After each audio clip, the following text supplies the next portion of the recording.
Hello everyone, and peace of Christ all of you. Please invite your friends and share the link so more people will join us, and don't forget please to use a nice language, otherwise we have to block your name from the chat. The topic is Islam, not the Muslims really, so avoid calling Muslims bad words. We are here to question Islam. Muslims are people like us, and I believe they are deceived, and we are here to help them, not to attack them. There's tons of articles exist in the internet, and as I see on the front of me, one of them, it says 106 reasons why I converted to Islam. Look like this guy, he give up, he reached 106, he cannot get more. So if we get you a religion, have 107 reasons you will leave Islam and you will join the new religion.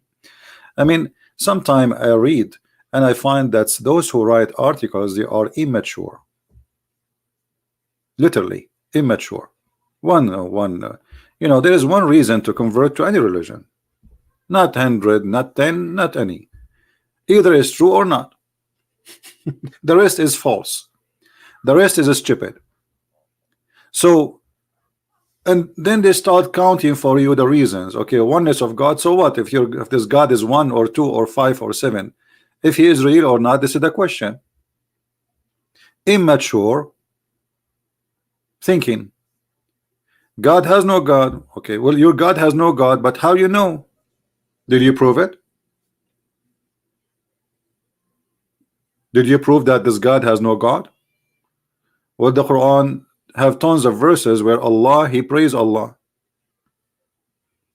Allah, he say in the name of Allah. So if Allah is one, how Allah is speaking at the name of the other Allah? And how we can prove that this God has no God? Actually, we can prove the opposite from the Quran, easy, and we can show you that Allah is very important in Islam. That's very funny. I mean, if Allah is not very important in Islam, so who's going to be important? I forgot. Muhammad is more important in Islam from Allah. If a person insulted Allah, he will be forgiven. He will be given 3 days to repent. But if he insulted the Prophet, he must be executed. So Allah come as number 2 as important after Muhammad. Allah, there is here is me when I call him. I don't see, so I don't know how this is work for you. As I know from as a Middle Eastern who is an Arab, that Muslims, they go to churches praying to Jesus when they want to be healed, and many churches in the Middle East, they are running by donation from Muslims. Allah, he hear no one. Actually, there's a hadith confirmed that Allah is deaf. And let me show you. Don't tell me that you know more than your prophet. Your prophet, he said that Allah, he come every day in the 3rd part of the night. Every day.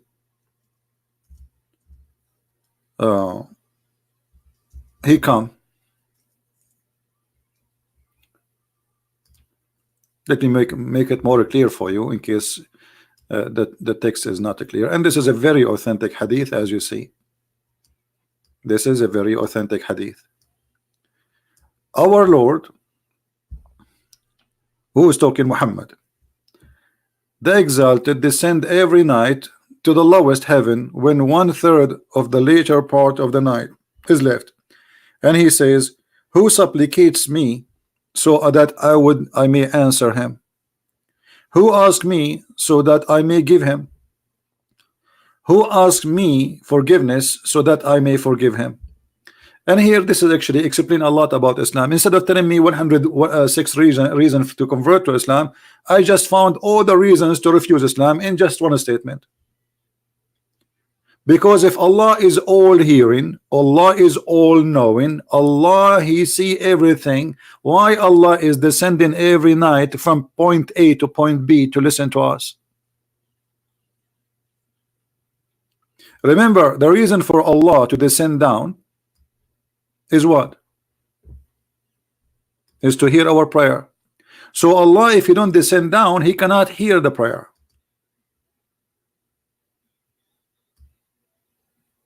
Do you see it? He descend for a reason. What he descend for? He descend so he can hear you. who supplicate to me, which means he will not be able to know who supplicate to him unless he descend. So I found a very clear reason to reject Islam and God as God, because what kind of God he need to step down? Let us say, let us make it simple for those who they are not understanding what I'm trying to say to you. According to Muslims, Allah, he live in 7 floors building, in the top of 7 floor buildings. So this is a floor number 1, this is a floor number 2, 3, 4, 5, 6, and we are in the we are under the lower one, which is number 7. So Allah is here. Where is Allah? Is here. This is Allah. All right. Allah, in order to hear you, according to Muhammad, he have to go. He have to go. It's not a choice. It's not like he have to go in order to listen to you and to hear you all the way to the lowest level. So he have to cross 7 skies every night to go down so he can hear you praying to him. You see, I said nothing. Muhammad, he get his God busted. It's not me. If Allah is God, if Allah is all-knowing, if Allah is all-hearing, he cannot hear, he can hear me without going anywhere.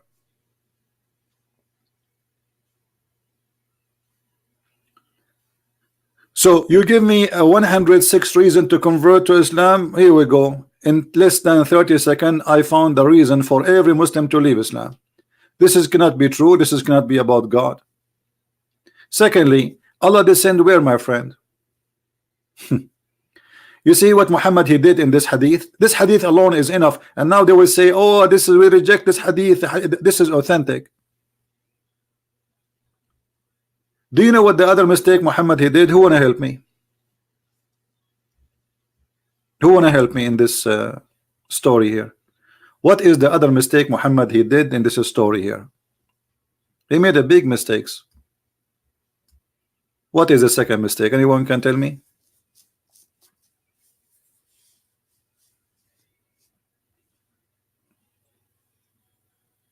Anyone knows? What is the second mistake? It's very clear. Think with me carefully. Additional that Allah is coming down. Allah may forgive you. Okay, we will leave that because not everyone who asks God to be forgiven, he will be forgiven. That's okay. This is just this is like this is something cannot be confirmed wrong or right because it's a choice of forgiveness anyway. Anything else?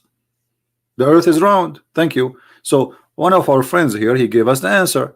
If Allah is coming every day in the 3rd part of the night, all right,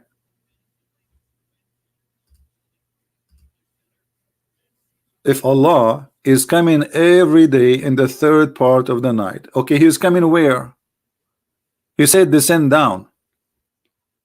The only way to accept such a statement, if Muhammad believed that the earth is flat and there's only one time Allah he come down, it is in the 3rd part of the night. That's mean the earth have only 1/3 part of the night. Additional proof that Muhammad is a false prophet.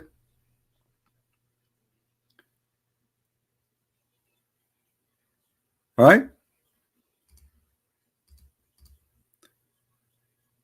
So we did not start even examining the God of Islam when we find a big failure in the idea of this religion. However, I did not start my topic yet. My topic is, who is a Muslim who knows who is Allah? They don't know. The Muslim, they debate you about the nature of your God as a Christian, but they do not know the nature of their God. Have you ever heard of a Muslim he can tell us who is Allah? All what they say to you is God. My friend, I'm not asking you what his job. It's funny. If I say to you who is the eye doctor, you say to me the eye doctor. I'm saying who is he? Do you know who is he? Not his job. So who is Allah? They say to you he is the creator. Well, that's very easy to prove that can't be true, Because have you ever heard of a God he do not know simple things about this world? As an example, this God, he think the sun set in murky water. He think the women have a sperm coming from their ribs. The man have a sperm coming from the backbone. And the baby is created from a sperm who transform into a congealed dead blood. Have you ever heard of a God who do not know which one he created first, the stars or the trees? So one verse he says something, the other verse he says something. So who is a Muhammadan is willing to call me right now, right here, and tell me who is Allah? Do you know that Muhammad never spoke to Allah? He never heard Allah. Do you know that? So how you follow Allah if you do not know who's Allah? Who's Allah?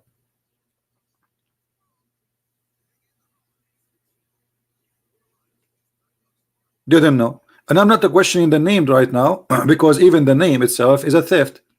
The name Allah contains two words, Al and La, which is the moon god. In the ancient Aramaic and in the ancient Hebrew,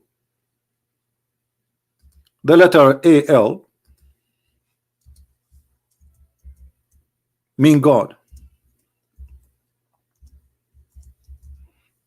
Regardless what God it is, true God or false God, doesn't matter. La is the moon god. Allah, that is the true name of Allah. God La,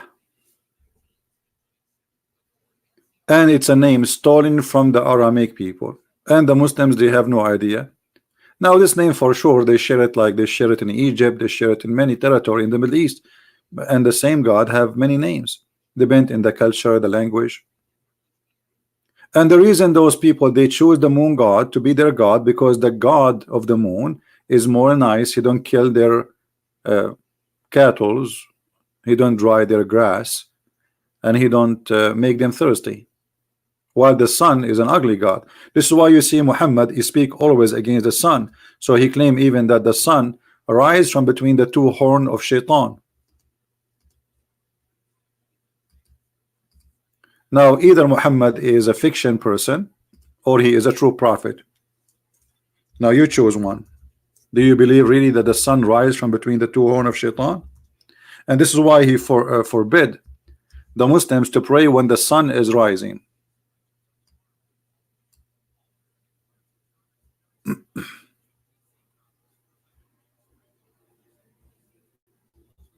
All of those statements is against the sun.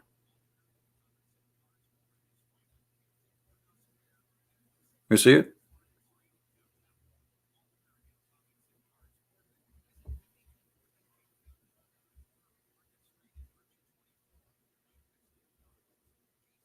All those statements is coming from people who hate the God of the sun, who worship the God of the moon. And Muhammad, he is adopting all the pagan lifestyle and belief before him.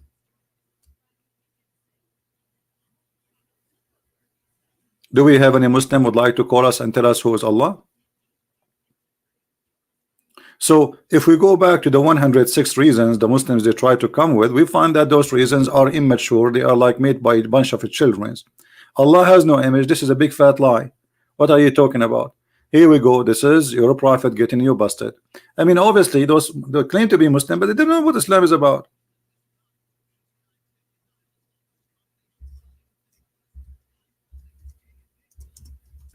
Who said to you that Allah has no image?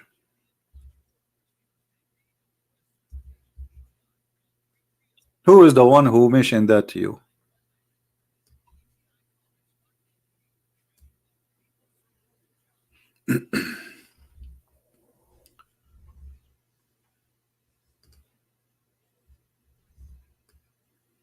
Muhammad is copying a verse from the Bible where it says that God he created Adam in his image, word by word. The Muslim they try to explain this. They say, oh, they are saying that Adam he was created in such an image. Well, so you beat a man in his shoulder. Well, isn't it this the same image of shoulder of Adam? What is the point?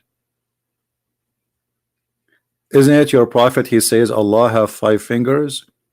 Allah he has a leg. He have a shin. Allah, he have two hands and both his hand in the right side. So where you get this is from, that Allah has no image? So all these articles are fraud. Not only either they are made by a bunch of ignorant who do not know what Islam is about, or it's a fraud made in purpose to fool you, and they fabricated names there about people who converted to Islam. Because I can make an article of 1 million people right now in the internet, and every one of them, his name is Muhammad and Ali and Ahmad, and then I say why he converted to Christianity. But where are they, those people? And let us talk to them.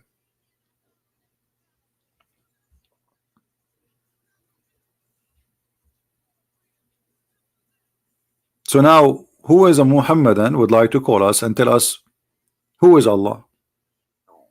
Instead of telling me Allah is one, you know, if we go like, you see, I searched for articles speaking about the nature of Allah, and look what I found. I mean, I found, as usual, immature answers. Look, nature of Allah. The question is the nature of Allah. The guy is telling me that Allah have 99 names and Allah is one God. What does have to do with the nature of Allah? And why Allah have 99 names? I mean, what does that mean? Why he stopped with the 99? Is there something missing? Is he out of them? Maybe his credit card decline.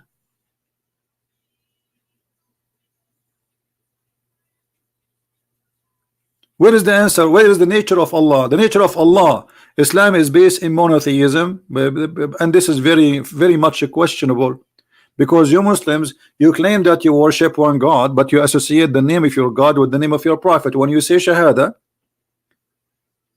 what is the Shahada? Witnessing in Arabic. What do you witness? You witness for Allah and Muhammad. You associate the name of God with the name of a man. So how you claim that you are a monotheist?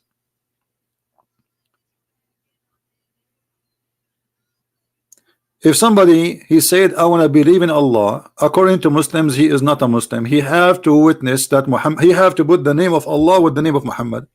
Not only that, the Muslims associate the knowledge of Allah with the knowledge of Muhammad, to the point if Muhammad says something, Allah and his prophet knows best. When Muhammad asked one of his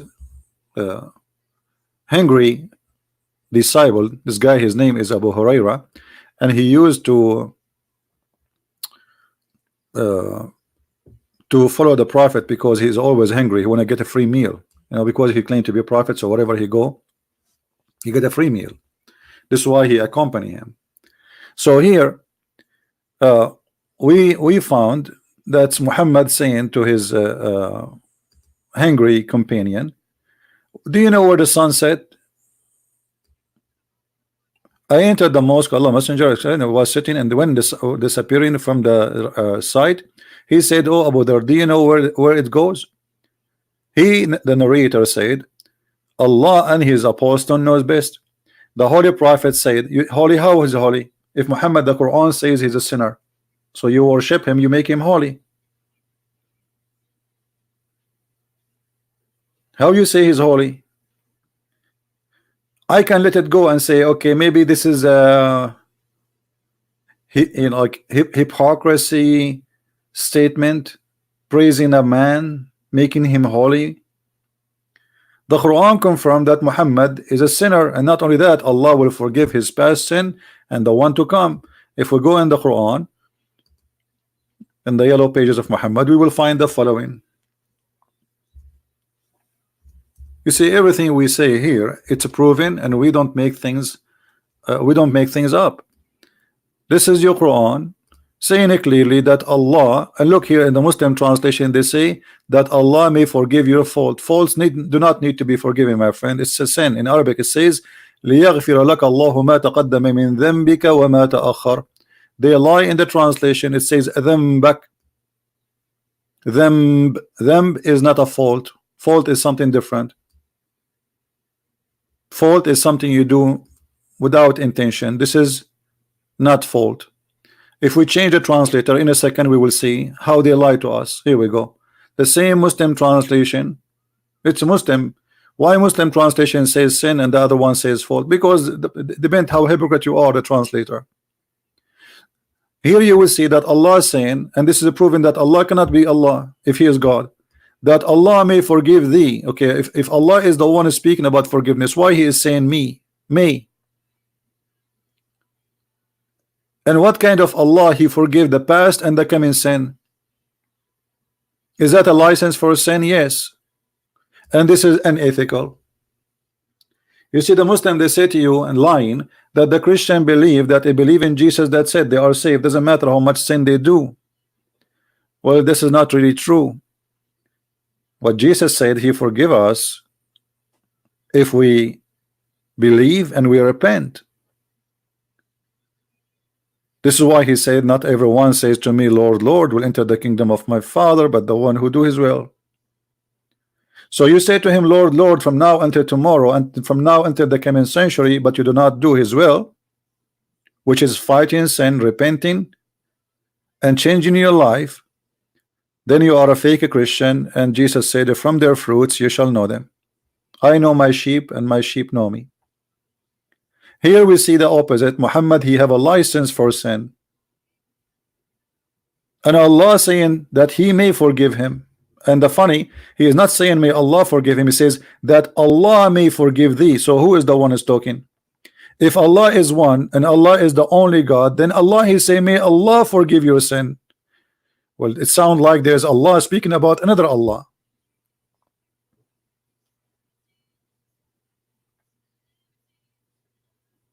Do we have any Muslim would like to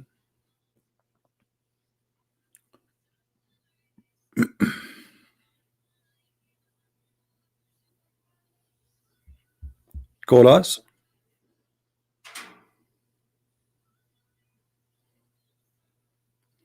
When the Muslim walk around the Kaaba, you know, the Muslim, they say whatever they want around the Kaaba, but usually they sing songs coming from the tradition of Islam. Have nothing to do with Jesus. Do we have any Muslim can tell us who is Allah? We go back to the hadith. This hadith has proven to us many things, that Muhammad, he accept people saying that his knowledge is and the knowledge of Allah is one. So this is a shirk. Muslims are not people who believe in monotheism. Allah and his apostle know best. Did Muhammad say don't say that? Did Muhammad say shame on you to say that? I am no one, I am just a man, I'm just a prophet, I tell you what Allah told me, I know nothing of myself. No, Muhammad, he like it, he keep continue. Actually, he is mentioning this statement, do you know? So the guy will praise him and say Allah and his apostle know best. And then Muhammad, to prove to us that he is a false prophet, he continues, says that the sun goes every day and sleep under the throne of Allah. So Muhammad, and here you will see, speaking about return to the sitting place and the rising place. There is a sitting place for the sun, and there is a rising place for the sun. And this is exactly confirmed as in the Quran. It says that the sun set in the murky water, and next to it, next to the sitting place of the sun, he found people living there. If Muhammad is a prophet of God, how God he gave him such a false information? Any Muslim can explain to us?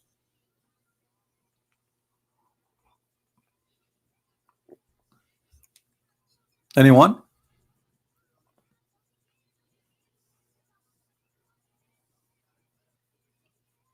My Skype is open. You can give your ID to the admin and she will text me, or any one of them will text me, and I will be happy to call you immediately. It doesn't matter how long your beard, how small it is, we take you.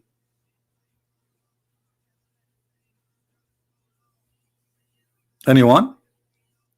So when they try to understand what the Muslims worship, we find that there's nothing worshiping there. I mean, this is a bunch of stories, and those stories full of fictions and full of lies. What sun sitting in murky water, and what the sun goes every day to bow down under the throne of Allah. I mean, do you know how many suns there is in this galaxies? What sun? Sun is nothing. The sun compared to this universe is the same as like a piece of charcoal. It's burning. So this is what the sun do every day, go under the throne of Allah. And this is the explanation of Muhammad of the sunset. And this is how God he speak. And this is how God he teach. and this is supposedly the true God who you are so 106 reason to convert to Islam. What about reason number one? Islam is a stupid cult, and we are proving it in front of you. What about number two? Islam is an ignorant cult. What about number three? Allah know nothing. Allah is a God of superstition stories.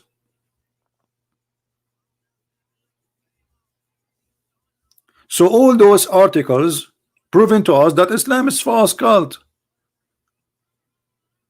And then if we continue reading any Islamic article to try to find, okay, maybe the answer will come later, maybe after 1 hour reading we will find the answer. The nature of Allah. What is the nature of Allah? Who is a Muslim wanna call me and tell me the nature of Allah? All what I see, Allah is one. Who care about this one thing? I mean, I got it. Allah is one. Thank you. And by the way, the verse they are quoting for us doesn't say Allah is one. It says one of, because the word in Arabic here is ahad, and the word ahad mean in Arabic one of, not one. So if Allah he choose the word, obviously Allah he don't speak good Arabic. But let me tell you what happened. Muhammad was quoting the Jews. O Israel, your God is Echad. Echad. This is the word ahad. They have even the same pronunciation. Echad is unification, is not one as number. So when the Quran he chose that word, copying the Jews, he proved to us again that the one who is making the Quran is a thief, and he is trying to adopt the God of the Jews. But this is will not make him, as they claim, one person. That will make him one of many, because the one you choose is ahad. The word ahad in Arabic is different from the word wahid. You see, if I go right now to the Quran and I type the word ahad, actually let me do this. I will go to chapter 112 in front of your eyes, and I will copy the word as it is. The word they keep saying to us, ahad. I will copy it. Be my witness. Copy, and I will paste in the search engine. Exactly the same word, and look what we will find.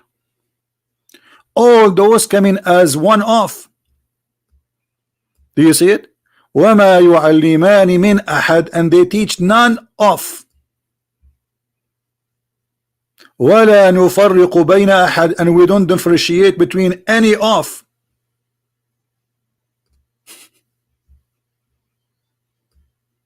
Do you see it?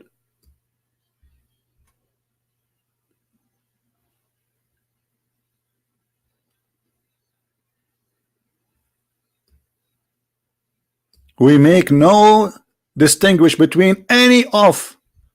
This is what ahad mean.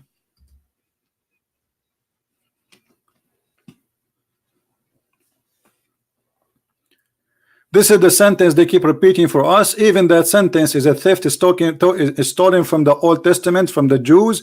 Muhammad he put the word there, and those who follow, they don't know what this word mean. The word wahid in Arabic mean one. The word ahad mean one of. So how Allah can be one of? So even that one, they get it wrong. In different verse in the Quran, the author of the Quran, Muhammad, they made another mistake.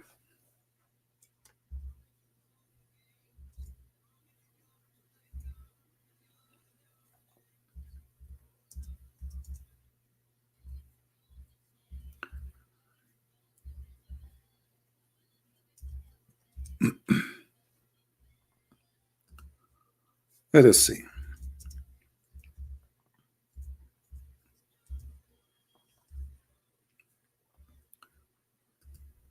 Allah he said in the Quran,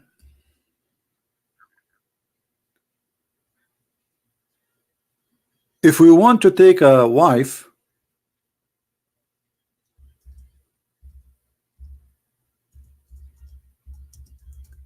we will take it from ourselves.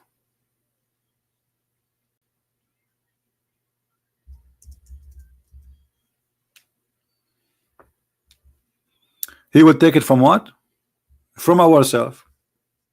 Who is a Muslim is willing to call us and tell us Allah will take a wife from ourselves? Who is the ourself which is going to be the choice of Allah to have sex with? Anyone?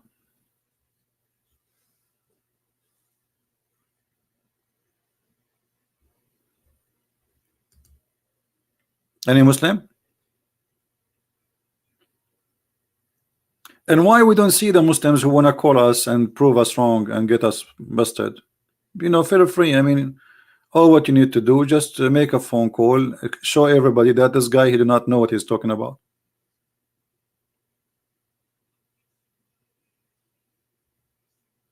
Anyone? So can we take this as like nobody is willing to challenge? Where is Zakir Naik and where is those guys who grow long beard?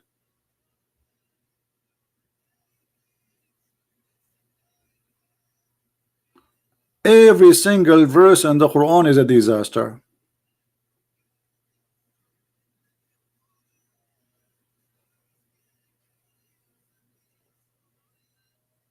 Who wanna prove me wrong?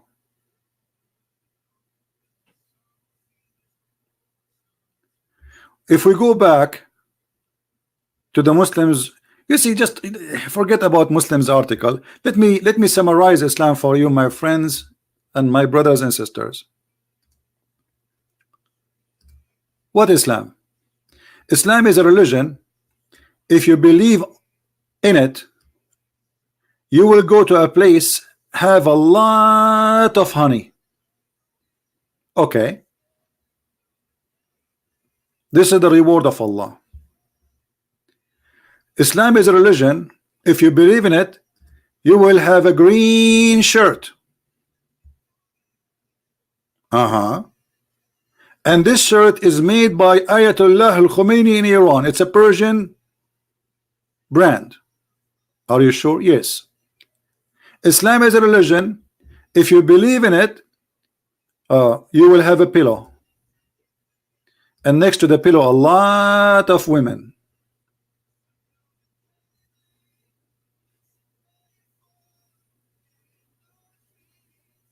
Am I lying? So you tell me 106 reasons of converting to Islam. You did not mention any of them about what Allah He said. All the reasons of Allah which is mentioned in the Quran why you should convert to Islam, I cannot see it in this article. Where is the virgins? Where is women who have nobody touch their where is women who they are so white? Where is women with big breast? You see, they did not mention to us the real reason to convert to Islam. Where are they, the real reasons? Why you don't speak about them? Is it this is Quran or not? Here we go. This is the Quran telling us the reason to convert to Islam.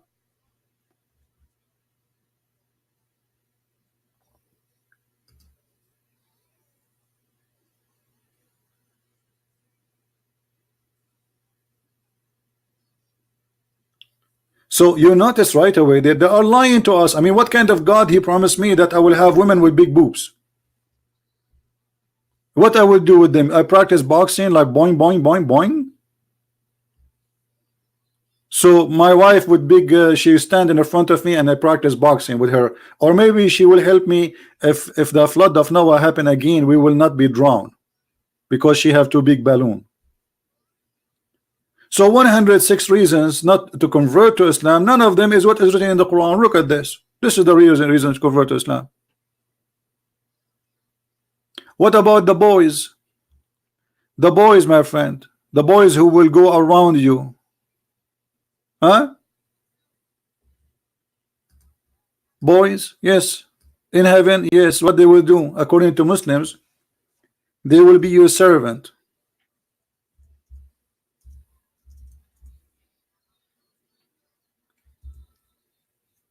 They will be what? They will be your servant.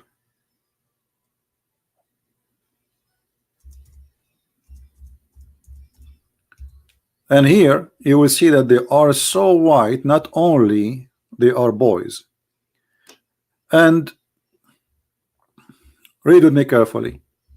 This is the reasons to convert to Islam. Allah, He count reason number 1, count number 2, number 3. Why you are lying to us? My friend, you will be lying in the couches. All my life I'm dreaming to get a couch. Actually, I'm thinking now, if finally I get some saving, I'm going to buy a couch. And brother, Allah, He promised us we will be reclining and we will see each other face to face. You believe it?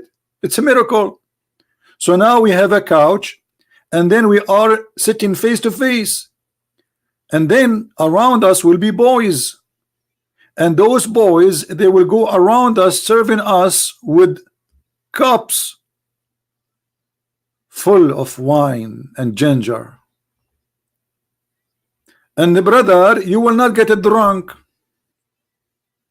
and the brother, the boys will not bleed, and the brother, you will eat a fruit you prefer, and the brother, the buffet have only bird meat, no fish, no shrimp, sorry.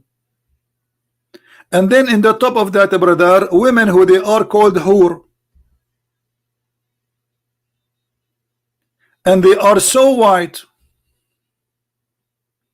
How white? Muhammad, he said, not me, that those women, they will be white to the point you can see the marrow of their bones.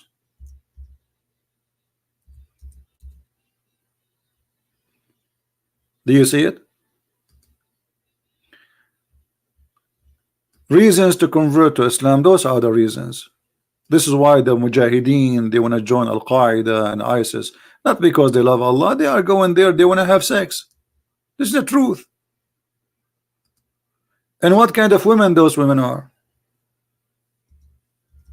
Women who they are so white, because Muhammad, he knew the Arab, they are obsessed with the white color, they are racist. He knew what his people like, so he promised them false promises about women who they are so white to the point you can see the marrow of their bones. And don't take me wrong, women who you can see the marrow of their bones, they are very beautiful. I mean, imagine you have a wife like this, or like this,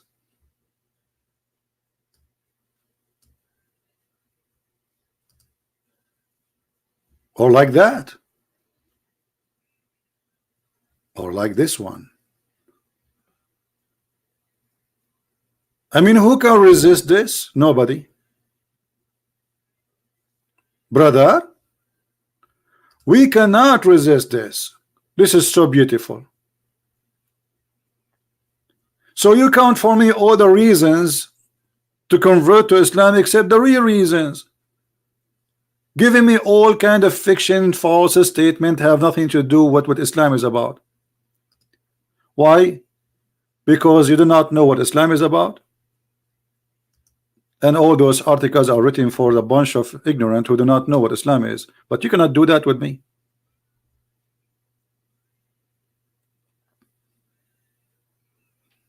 And who in the world, when I have a woman, you can see the marrow of her bones?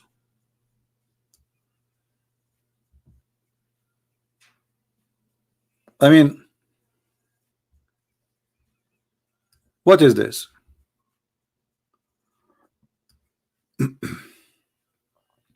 Harun is a Muslim. You want to talk to me? Let us see if Harun. Okay, Mr. Harun.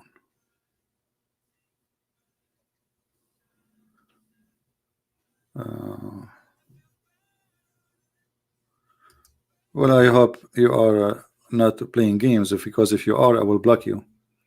Are you for sure you are a Muslim, Mr. Harun?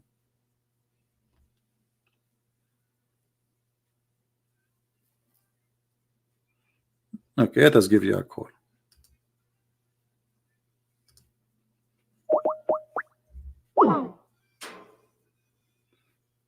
Take my call, Harun.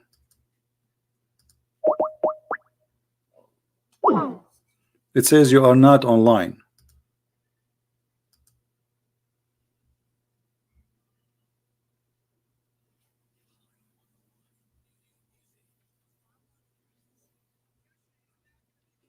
Are you there?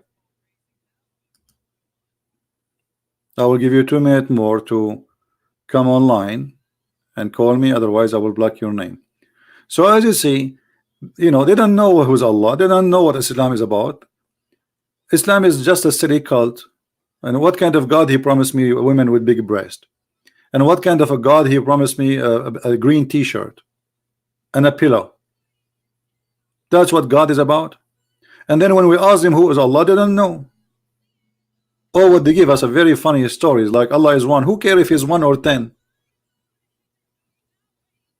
If Allah is 1, if Allah is 10, if Allah is 1,000, that will not change the fact if he is true or not. Prove to me that who is Allah. Tell me who's Allah. You say to me Allah is the creator. How Allah is the creator and he says such a silly thing? He think the sun set in the murky water. He think the sun come from between the 2 horns of shaitan. He think that the sperm is coming from the backbone of the man.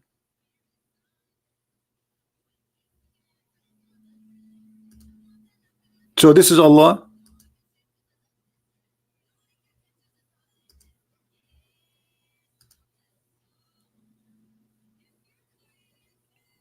Okay, let me block this Moil, whatever his name.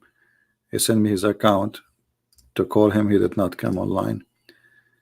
Okay, we have another one. Let us hope he is a Muslim.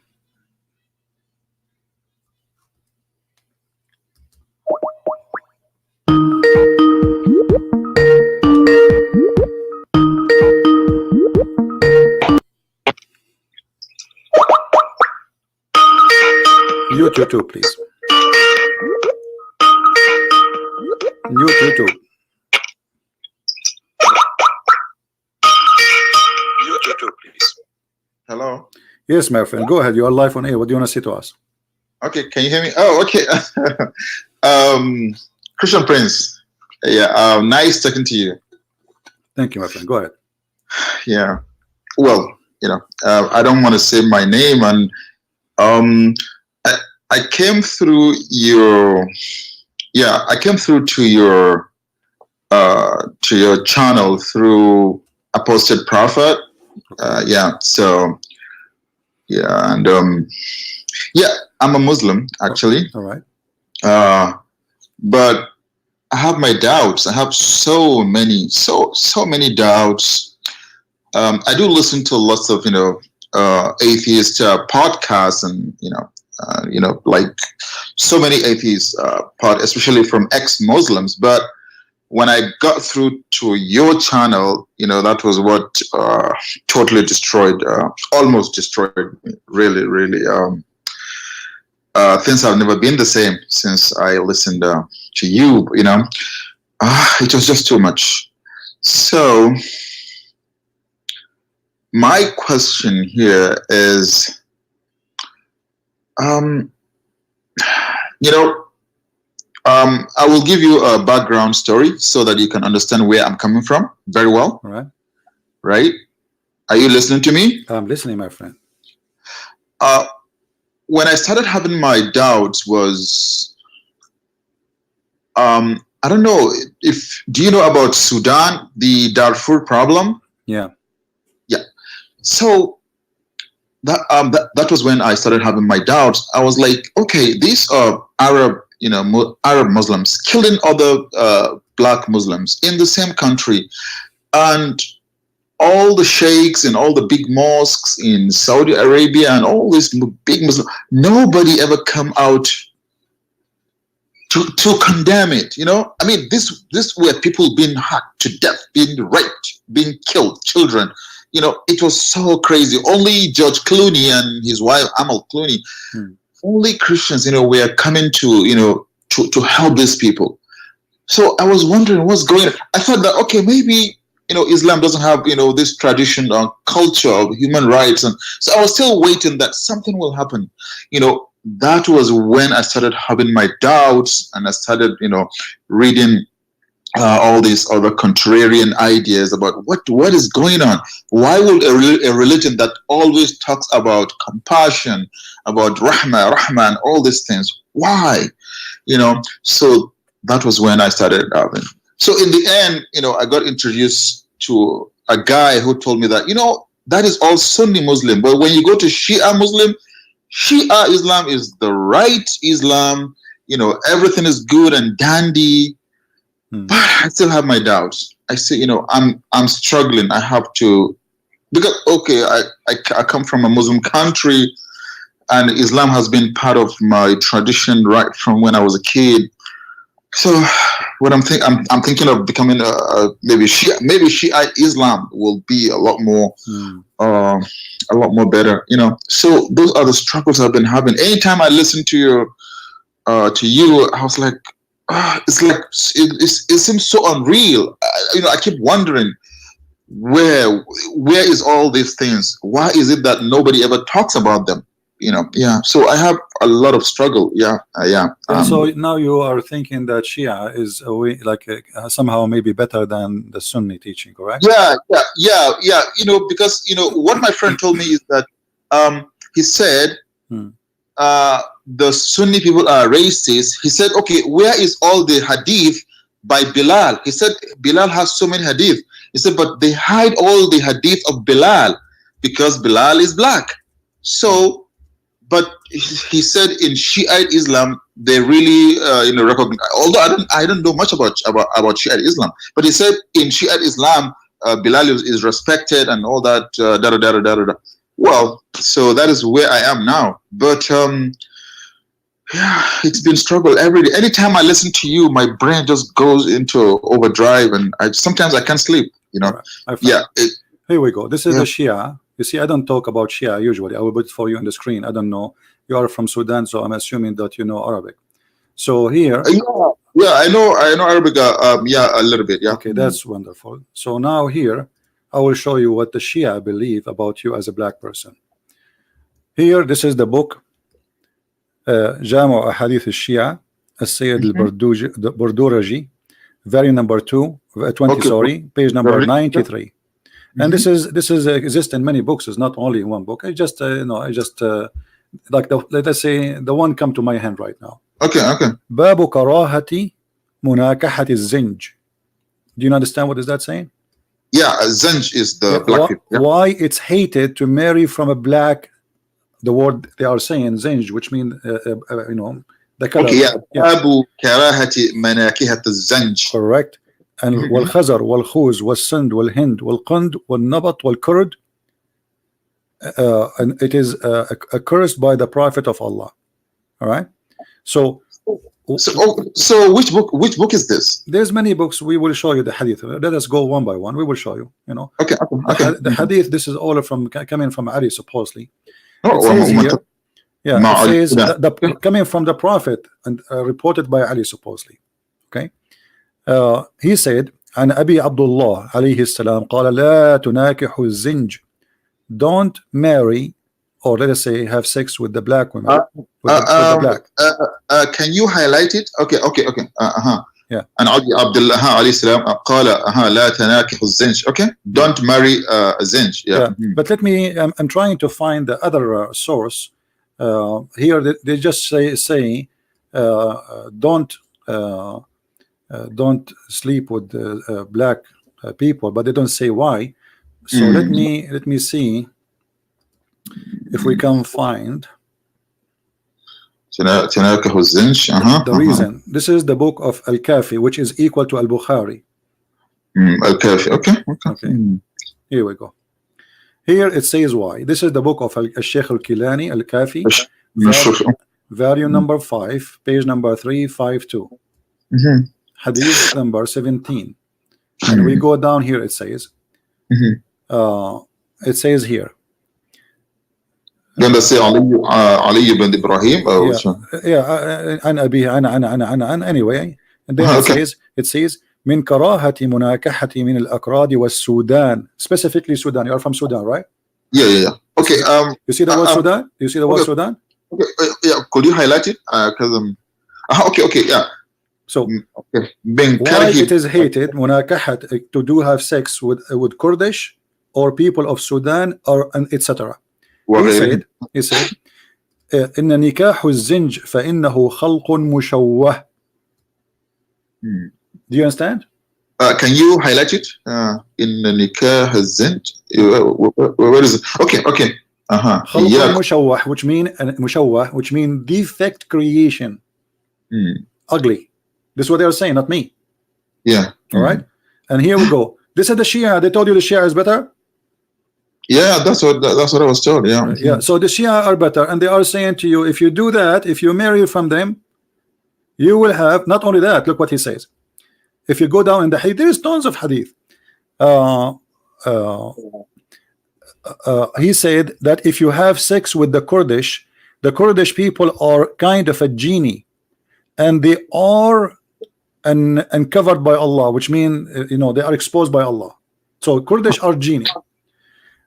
Here he says, لا تناكحوا الزنج والخزر فإن لهم أرحاما تدل على غير الوفاء. Don't have sex with them, because the womb of their women have no loyalty, and the same for the people of India and people of the Sind. Was Sind, okay. And Qind, which supposedly I think Kandahar all the way to Afghanistan. So all those people are not good people, but who is left? The only good people are the Arab. Because people in Afghanistan, they are not black, correct? Yeah. Just because from there they are bad, and the Kurdish are not black, but they are genie, and the black, according to the hadith here, they are a defect creation, mushawwah, which means ugly, and not good, bad. Yeah. I mean, so what is left? And look here, and here he explained here to you what التشوه. الشوه قبح الخلقة وهو مصدر من باب تعب الرجل etc. blah blah blah. So somebody is so ugly man or ugly woman. امرأة شوهاء, which means she is ugly. Yeah, قبيح. Yeah, قبيح. I'm going to use English translation here, so people will not say to me I'm making things up. Hold on, I will translate. I will post the link first to people who they are in the chat. I don't know if I can go through because the link have Arabic. I don't think so. Yeah, it doesn't go. But for sure I can send it to you in Skype. Let me give it to you. In YouTube it didn't go. We can post it later maybe. If we choose translate to English automatically. Yeah. Here we go. Here they translate the word as don't buy from Sudan. Who hated to fight against, but this is not about fight. What fight against? If it must be Nuba. To have sex with the Kurdish and the people of Sudan and others. And then the zinj. Here we go. This is the word was supposed to Negro. Zinj. They are created from a defect. The translation here is coming funny. And zinj creates a warp. Let me compare to the original, because it keeps saying don't buy. It doesn't say buy in here. Yeah, it doesn't say buy anywhere. Yeah. Do not buy from Sudan. Not only that, actually, yeah, it doesn't say buy in Arabic. Here we go. The Arabic one doesn't say buy at all. You see the Arabic.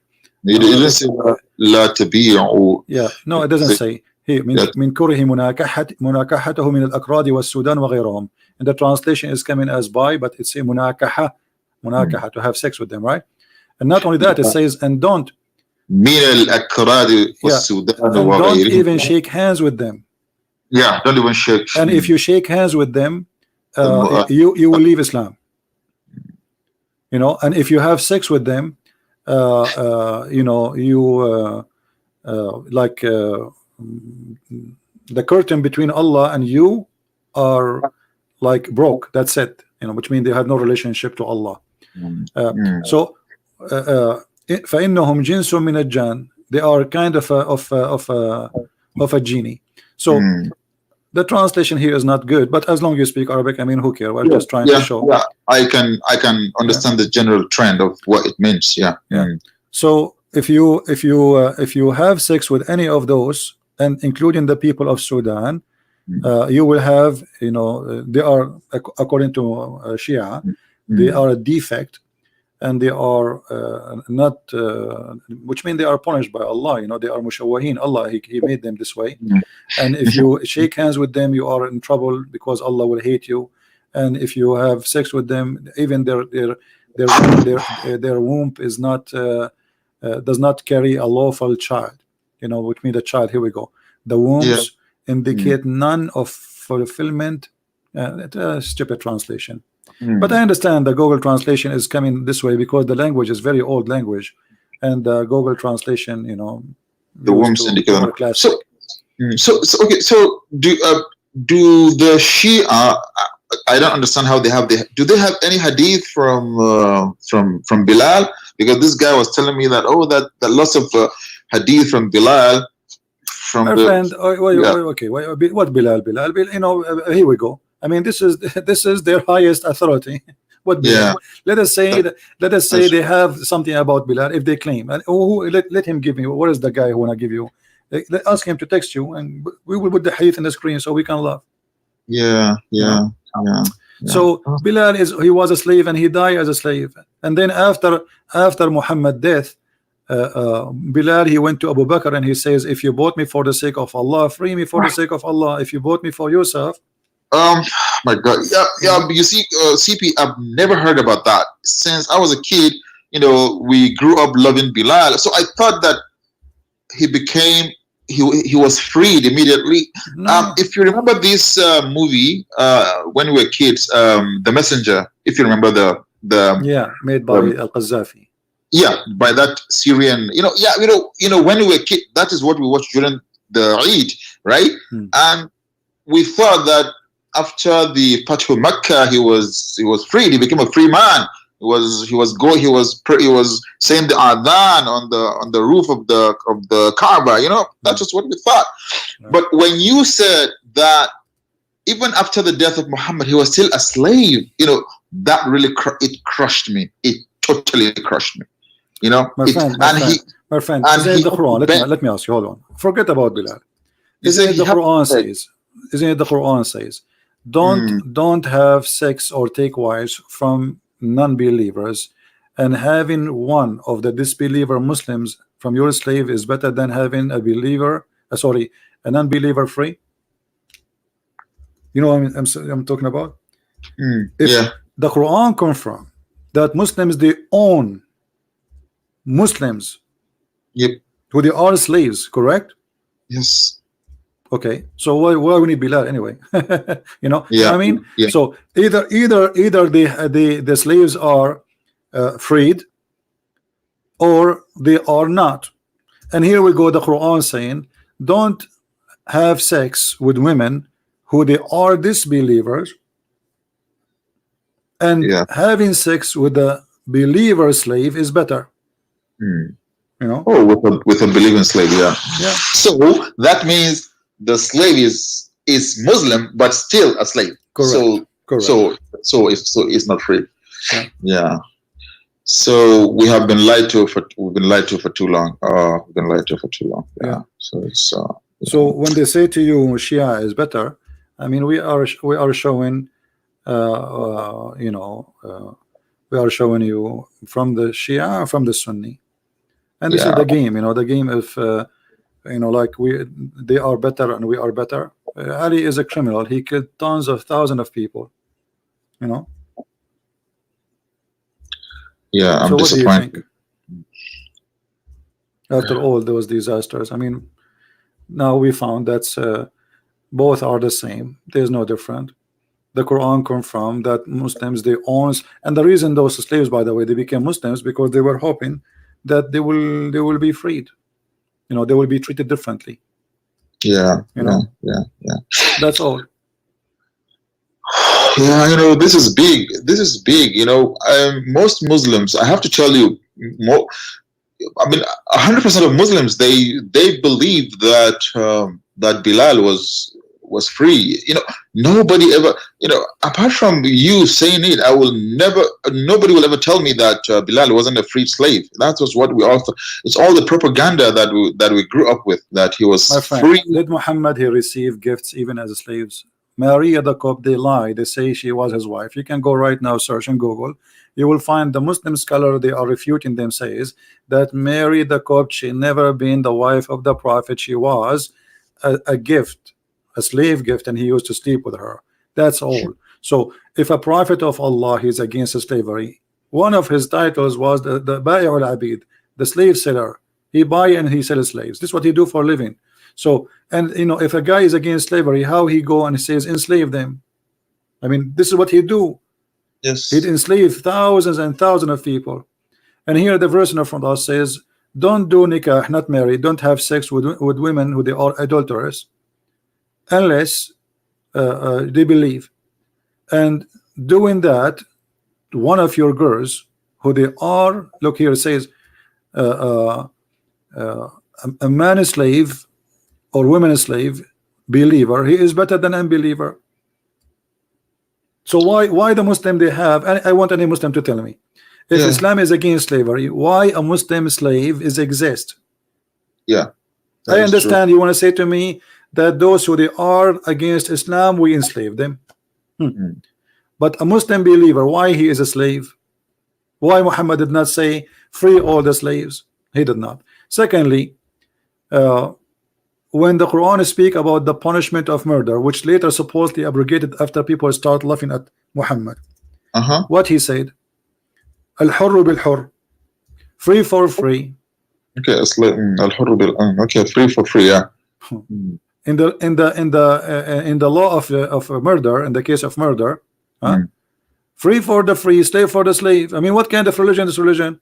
So if I kill your slave, you kill my slave. So now we have two victims, they are slaves, and the killers are free.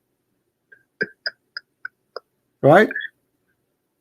Oh my gosh, yeah. If Muhammad is against, you know, this guy, and then when people start laughing at him, and this is a clear proof that Muhammad is a false prophet, not only because he come with the law, because he changed it. Because later people start laughing at him. This is not the law of Moses. This is not what Moses says. Eye for an eye is not I kill your wife the same as you kill my wife. You know? Yeah. So this guy, instead of fixing it, now we have two murder. Oh my gosh, you know, I'm torn. So Christians, so there is nothing redeeming about Prophet Muhammad. Nothing. My friend, I can make big statement. Yeah. So Muslims, they can come, like they have the sermon. Do you know that you heard about the last sermon where Muhammad says there's no difference between black? This is not authentic. Nobody approve it. But because now it's fit for today, why we cannot find it in Sahih Bukhari? Why we cannot find it in Sahih Muslim? Why we cannot find it in any of the 6 Sahih of Hadith? Because it's not accepted. But because this is fit today with their propaganda, every Muslim he published this last ceremony. No, wait. So you mean that the Hijjatul Wada is not in the Hadith? It is in one of the books, which is Muslims. If I quote from there, they will say we don't accept this book. Okay, if you ask them, okay, where we can find Hijjatul Wada? Can we find it in Sahih Bukhari, the statement as they have it about the black and free? Can we find it in Sahih Muslim? If any Muslim can show it to me, I want to learn from you. No. And not only that, isn't it Muhammad who said that the black people, they are created from the right shoulder of the left shoulder of Adam, and they will go to hell? You know this hadith, right? Muhammad said that the black people, they are created from the right shoulder of let me get you the reference of Adam. Oh, I can't believe this. Wow. Yeah. The white people, they create from the right shoulder, and the black people, they are created from the left shoulder. Here we go. This is at-Tirmidhi, hadith number 38, and this is the website of Al-Ilm, Islamic website, 100%. Yeah, could you let me see it? Okay. Yeah, and I will send you the link, no problem. Allah Messenger, peace be upon him, said, and this is a Muslim translation, not mine, Allah created Adam when he had to create him, and he struck his right shoulder, and there emitted from it white offspring, as if they were white ants. He struck his left shoulder, and there emitted from the black offspring, as if they were circle. So my friend, I don't know what's your name. According to the prophet, I am from the right shoulder and you are from the left shoulder. As if they were charcoal. Okay. Okay. And then he said, to those who have been emitted from the right shoulder, for paradise, which means go to paradise, and I don't mind, I don't care. Wala ubali. And then he said to those who they are emitted from the left shoulder, go to hell, and I don't care. Do you see it? And okay, and you said this is in the in which collection of hadith did you say? This is a Tirmidhi. This is a Tirmidhi. This is one of the Sahih books. Tirmidhi. Wow. The books of Sahih are 6 writers. You know. Good. I know there's Bukhari, right, and Muslim or something. Wow, can't believe it. Can't believe it. You know. So can you tell me more racist than this? Okay, have you ever heard Muhammad saying that the black stone was whiter than milk? Did you hear that or not? Yeah, I heard that the scenes of the humans on earth made it to turn black, right? All right. I think that's what. What does that mean? The black stone in the Kaaba, right? They said but what it's mean? How you understand it? How the black stone was white, and then the sin made it black. What we understand from this? Sin. Yeah, but maybe not. Yeah, maybe from touching it all the time. No, my friend. You see that this is nothing. You cannot watch. You cannot wash it. Correct? You cannot wash it. This is not something you can wash. This is sin. This is not dirt. Sin is not dirt. You know. So what Muhammad's saying, that sin make you black, my friend. So that means black is bad. Yeah, absolutely. He's saying that, for sure. And this is stupid, because what my color have to do with how sinner I am? The founder of a Playboy station is not a black man. And he is not getting black, my friend. He was white and he was a blonde, right? Yeah. So what does have to do with the color? That is the most stupid statement ever. So here you see the racism embedded in this cult, which is an Arabian cult. The Arab, they are racist. Oh, everybody knows. And this is why Muhammad, he promised them women who you can see the marrow of their bones. And sin make you black. So, and it is one of the things that really disturbs me, because look at what happened in Libya when everything broke down. I mean, the moment they had the chance, all the black people, they were just captured, and they started selling them. I was like, what the heck? And they raped them, and because they are African, they are the Libyan, they believe they are Arab and they are white, and the black. So it's like every single attempt, or any single time the Arabs, they have any power, all they want to do is just start selling black. I mean, Libya, you think it's a civilized place, it's a civilized country. Yeah, but Libya is one of the biggest pirate countries in history. The first war actually USA had after USA became USA, it was a war with Libya, because they used to be doing piracy, the same as Somalia now. They attack ship and they force them to pay jizya if you want to go and live, or we will take your money. So this is who they are. However, here, we are talking about religion, and religion is the reason for all the behavior. It's not people, I'm not talking about people here. I'm talking about religion. So that's true. What about Muhammad said that the black dog is the devil? Black goat? The black dog is the devil. Dog, okay. Oh my goodness. So what do you think? The black dog, I thought the black dog has the same DNA as the white dog. So what's the difference? Obviously, this is the racism, because when they ask him, look, and I said, oh Abu Dhar, what feature is there in the black dog which distinguishes it from the red dog and the yellow dog? He said, oh, the son of my brother, I asked Messenger of Allah as you are asking me. Okay, exactly as you are asking me. And he said the black dog is the devil. Oh my God, really? So this is from which collection of hadith is this from? This is Sahih Muslim. Oh goodness. Hadith number 510a. The black dog is a devil. My goodness. Yeah. So what more? I mean, what more you want? I mean, this guy, he thinks just because the poor dog is a dog. I mean, what does color have to do with the You know, Yeah. with him being, and not, he don't make him like a bad, he's made him the devil himself. Yeah. Oh my gosh. Oh You my know, God. who is the most person Allah he hates? The person Allah hates most. Yeah. Well, will be maybe the kuffar, or maybe the bad people, right? No, it is a black man. The black what? Yeah, he's a black man. The most person Allah he hate. Let us see. There is a hadith for that. Yeah. Oh my God. Let us see. My goodness.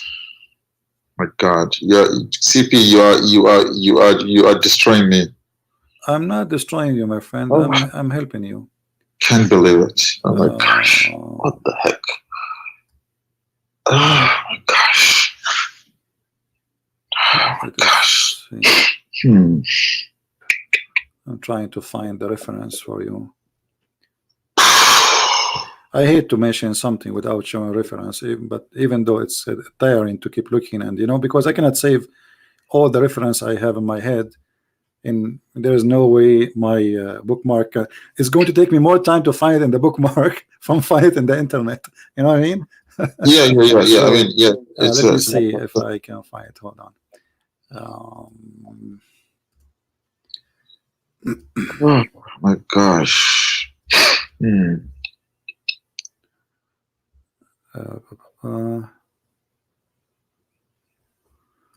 Okay. I wish the whole world would see this your videos, man. Oh. Well, somebody from the admin helped me and he got me the hadith. That's good. All right. So now we save our time from looking. Thank you. Here we go. The most person Allah he hate. Read with me carefully.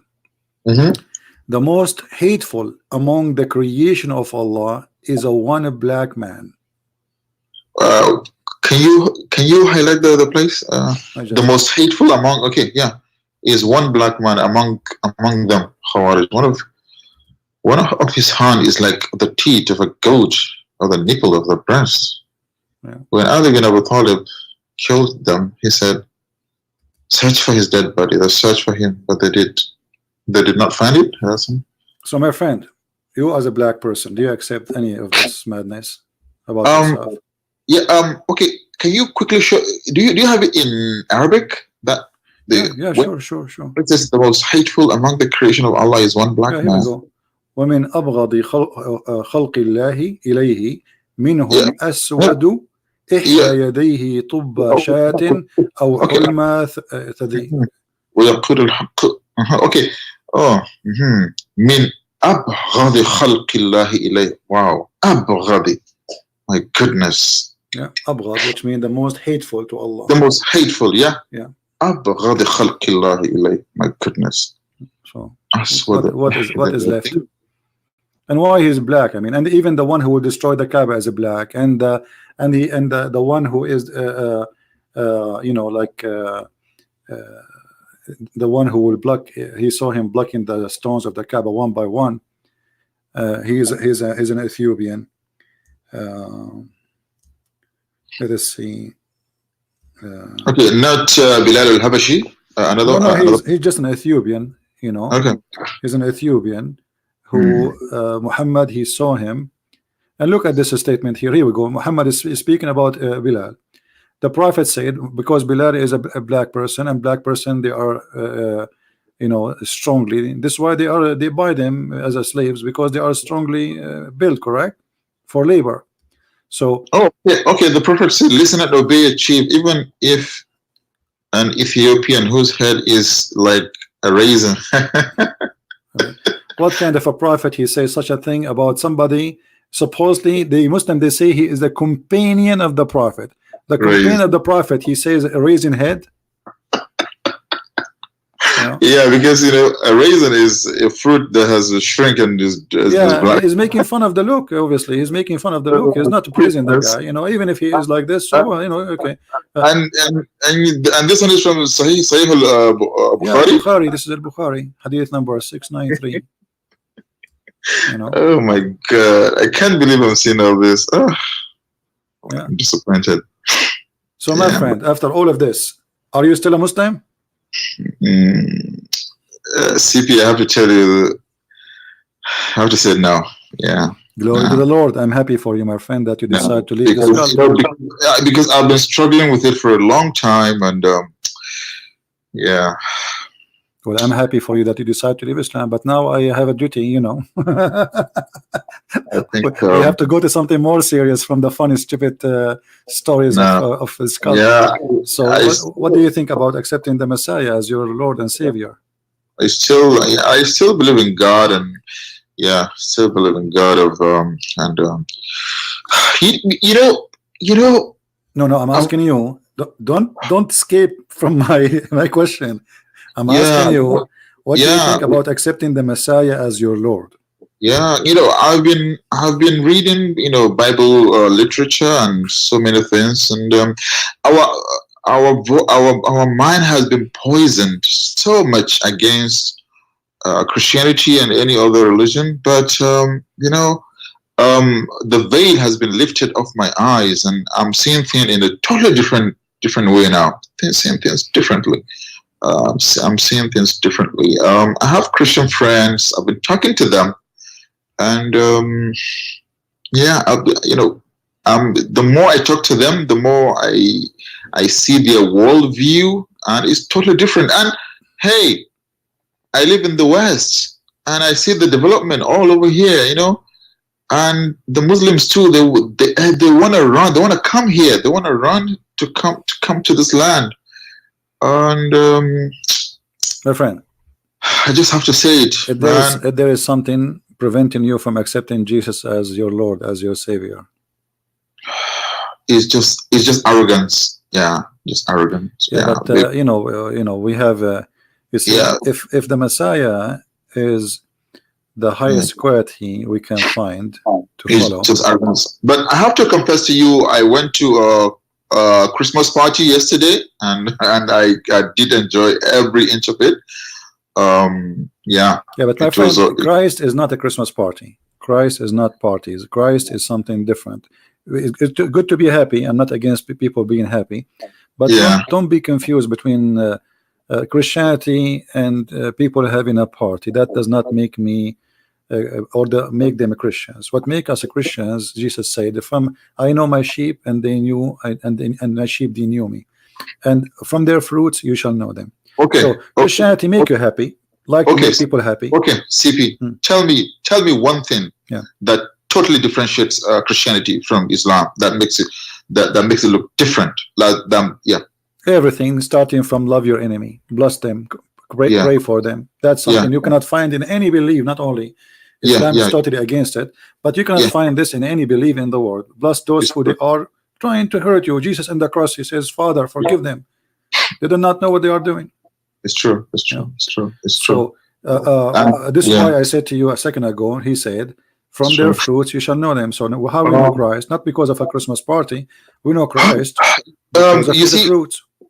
yeah, I was talking to this Christian friend of mine, like almost like a week ago, and he told me that Christianity has redemption. Redemption means that even if you make a mistake, you can come back and beg, and and beg for forgiveness. In Islam, if you steal, they cut your hand. That means you are branded for life. So Christianity has hope in humanity, and has hope that you can change, that you can become a better person. Islam, they brand you for life. They cut your hand or they cut your leg, and that means forever. They brand you as a bad person. You can never change. So that really hit me. That was profound to me, to say that, okay, Christianity looks up to you, that there is hope in change. But in Islam, no, it says no, there is no hope. They either cut you or they stone you to death, and you have no chance of repentance or redemption. That really hit me. And another thing that he told me, he said, in Christianity, It is not what you eat into your mouth that condemns you. It is what comes out of your mouth. That one, I hold that too. It's a very powerful message to me. He said, all this, don't eat this, don't drink this. He said, it's bullshit. He said, what matters is what comes out of your mouth, whether it's good thing, whether it's good words. That is also very, very. And another thing that I learned from Christianity is the idea of forgiving and loving, even if someone hurt you. In Islam, we don't have that. If someone do something, you want a revenge. And if someone slap you once, you want to slap that person 10 times. So yeah, there's a Muslim. He don't agree either with me or with you, and actually he's speaking to me. He is saying that the Christian prince, he lied, and he said, and I'm posting in the screen, he said Sahih Muslim hadith number 2564 says, Allah did not see your look or your wealth, but he sees your heart and deeds. Okay, well, I have in a screen in front of me, Mr. Don't block me again. This is your prophet saying, the one who is talking to me in the chat, verily Allah has the fixed portion of adultery which a man will indulge, in which he of necessity must commit, the adultery of the eye, etc., etc. So look what your God is saying. You just said to me that your prophet says Allah will see only, he don't see your look, he see your deeds. But the adultery is what Allah he forced you to do. It says a necessity you must commit. Does it say that? Does it say that? So Allah he wrote for you a necessity sin you have to commit, and that even adultery. So how you say to me Allah he don't see your look, he don't see your deed? We showed you Muhammad speaking about the look of the black person. We showed you the hadith is speaking about the African are born from the shoulder of Adam and they will go to hell according to your prophet, and the white people they will go to heaven according to your prophet. And we showed you that the black dog is the devil, and we showed you that the black stone used to be white like milk and became black because of the sin. And now we are showing you that your prophet saying that every deed you do is written by the order of Allah, and whatever you try you cannot get away from, you have to commit it. When Adam and Eve, when Adam he have a debate with the with Moses, according to Muhammad, how they met, I don't ask me. Muhammad have his own fiction stories. So Adam and Moses, they have an argument, and Moses says to Adam, because of you we are out of heaven. Moses says to him, how you blame me for a fate written by Allah for me 40 years before my creation, which I have to commit. 40 years before his creation, which means even the sin of Adam, it is not the sin of Adam, it is the sin of Allah. Read carefully. Does it say here, and this is Sahih, here we go, this is Sahih, so they will not say to us this is weak. As do you blame me for doing a deed which Allah has decreed that I should do 40 years before he created me? So the guy who says to me Allah don't look at your look, you don't look at your deed, even your deed is not your deed, it's a stupid cult. So Adam's sin is not a sin of Adam, is a sin of Allah. Okay, now we need to ask a question. If Allah is the one who make us sin, so why he will punish us and why he will reward us? Yes. Why Adam was kicked out of heaven? He committed no sin, and this is why Moses is confused. As you see, look like here Moses, he believe as a Christians that Adam is the reason for us to go out of heaven. Look, the Muslim here, and Muhammad, by the way, he approved that Muhammad is a false prophet, because Muhammad he claimed that Moses is a Muslim. So now Moses, after he dies, still he think that Adam is the reason for us to go out of heaven. That's mean Moses is a Christian, he is not a Muslim, because he believe in the original sin. So Moses, he have a disputation with Adam, speaking about, you are our father, you deprived us and caused us to come out of paradise. This is the opinion of Moses about what Adam did. So but Adam said, it's not my fault. Yeah, but here we got Muhammad busted in two things. They claim that Moses was a Muslim, but Muslims don't believe in the original sin of Adam, correct? Yeah. Okay, but this is Moses after he died. So Moses he died, but yet he did not understand the original sin concept, and he is a prophet of Allah, and Allah even spoke to him directly, and he wrote the Torah for him by his hand. Yet Allah did not explain to Moses that it's not Adam to blame.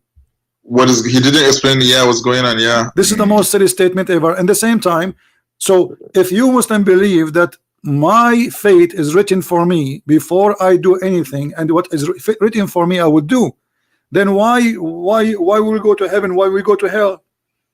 And in different hadith, Muhammad, he says Doesn't make sense. Yeah. that a person before he die, or let us say a person who is doing the work of heaven, Yes. and almost he is going to go to heaven. This is Sahih Bukhari. I'm not, here we go, Sahih Bukhari, hadith number 6594.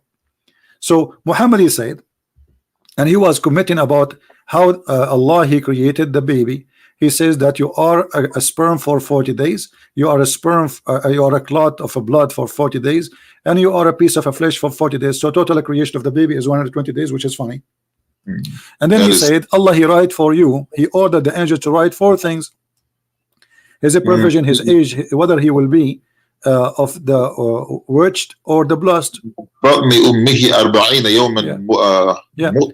And then it says here, Muhammad, he swear, he said, by Allah I swear, and by Allah, a person among you, or a man, may do the deeds of people of fire till there is only one cubit or an arm breadth distance between him and fire. Okay? Yeah. And then what is written by Allah will take order and proceed. Right. Yeah. Yeah, I remember this hadith when I was a kid. Yeah, that's true. Yeah. So then, what Allah wrote for you will proceed. And then He does the deed of paradise, and He enter paradise. So what I want to believe in Islam, at the end of the day, it's what Allah wrote for me. Yeah, it doesn't make sense. Yeah. And then He said the opposite. Look, He says, He give us the other scenario. He says, and a man, he may do the deeds of people of paradise till there is only only a cubit or 2 between him and paradise, and then what had written for him proceed, and he does the deed of people of fire, and he enter it. So when a Muslim, he quote for me a statement from his prophet, you are quoting for me nothing but a bunch of confused statement of a madman, because if we put them all together, nothing makes sense. So CP, in your opinion, Muhammad, do you think he was lying, or something was wrong with him? Or that's why? Or I believe Muhammad, he have many problems. I believe he's a liar. I believe he's mentally ill in the same time, and I believe he have a double personality. You know, he had many issues. Obviously, you know, even the hadith confirmed to us that Muhammad, he imagined that he had done things, but in fact he did not. So how we can even trust? And that will be additional to all the madness he came with, and to, like, let us say, the nail in the coffin, the last nail. Muhammad is a bewitched according to Muslims. How we want to follow a person you believe he's bewitched? And how we can trust a person he imagined that he had done a thing? Maybe he imagined he saw a Jibreel. Maybe he imagined somebody speaking to him. Those who imagine things, they hear voices. And but he never showed anyone, and nobody ever saw. There's no witnesses for anything. He went to heaven. Even his wife, she did not see anything, as usual. And in the same time, you know, the stories of Muhammad are proving to us that he have a mental illness. Everything actually he is teaching us is a collection of mental illness, and this is why the Arab, they make fun of him. In the morning he says something, afternoon he change it.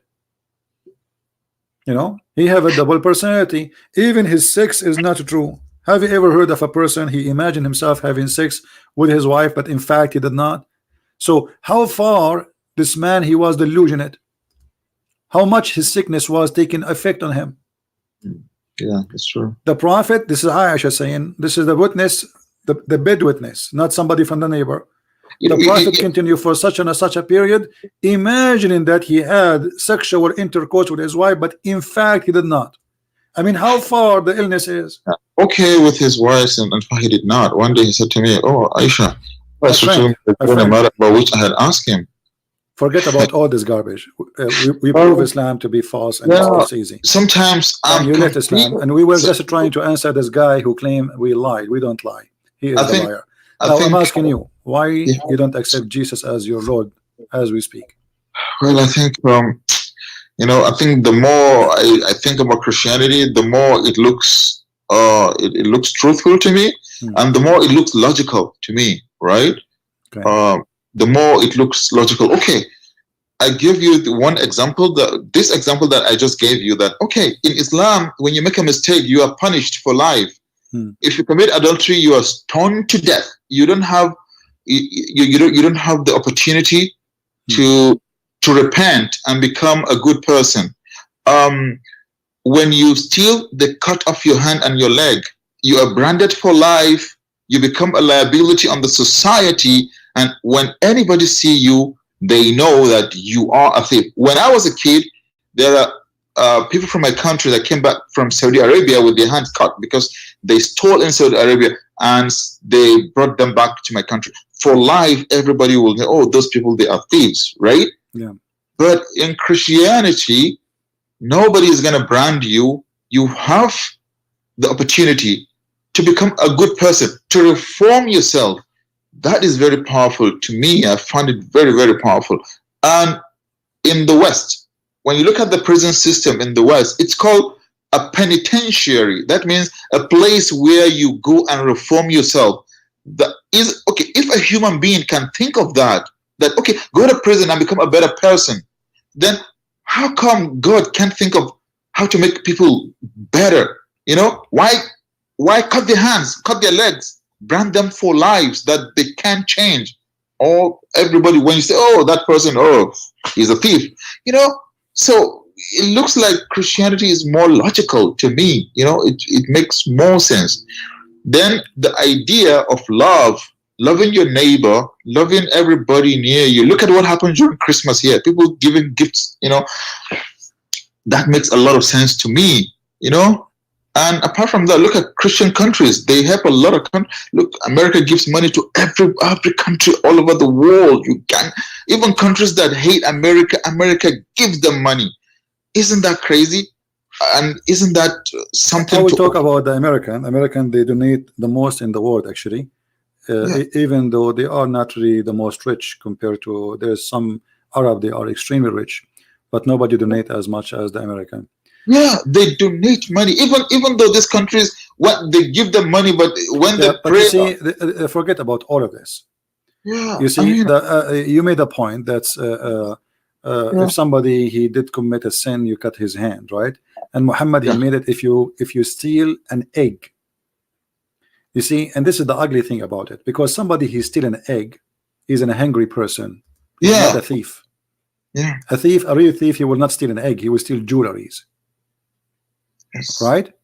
Yeah. Somebody steal an egg, actually, either he is hungry or he want to feed his kids. So how you cut his hands? Yes. You know, where is the mercy? Where is the mercy, and where is the reform? The person can never reform again. You know, he is branded for life, and he can't walk anymore. Oh, the thief! His children will be the son of the thief forever. You know, he is branded. If he stole an egg, or a piece of rope, his hand will be cut. And Muhammad is the biggest thief in history. Why he did not practice that himself? How many women he stole from their husband? So he go out of somebody stealing an egg, but he himself the biggest thief. And in the same time, let us say this person he stole an egg, and he want to eat it, okay? And theft is bad. Yeah. But how the Quran promotes theft and says their money is yours, take their money from them? Isn't it theft? How is it legal? I mean, it's just so wicked and so brutal. There's a guy, there's a hadith about a guy who stole first time, they cut his hand. Muhammad, he said, kill him. They said, Prophet, but he stole only you know, once. He said, okay, cut his hand. Then he came back, he stole again. They cut the other opposite side of his body, which is the foot. So now he have his right hand is gone, his left foot is gone. And then supposedly he stole again, and then he cut his hand, the left hand, and then he stole for the first time. And here we cannot explain how in the world a person he have no hands, he can steal anymore. I mean, this is but this is a stupidity in Islamic stories. They, you know, I believe that this is a story is fabricated, But And Muslim believe in it. justice from God. I mean, yeah. no. So first time, second time, I got it. Okay, now he still have a hand. Okay, so I can say that the person is a creep in his belly and he's stealing. But now he have no two hands, he have no feet, and yet he steal again. So what happened? How in the world you want to steal this guy? He have no feet, he have no hands. Yet they say he steal, and then they stone him. So it is stupid, and you can see that the lack of intellect.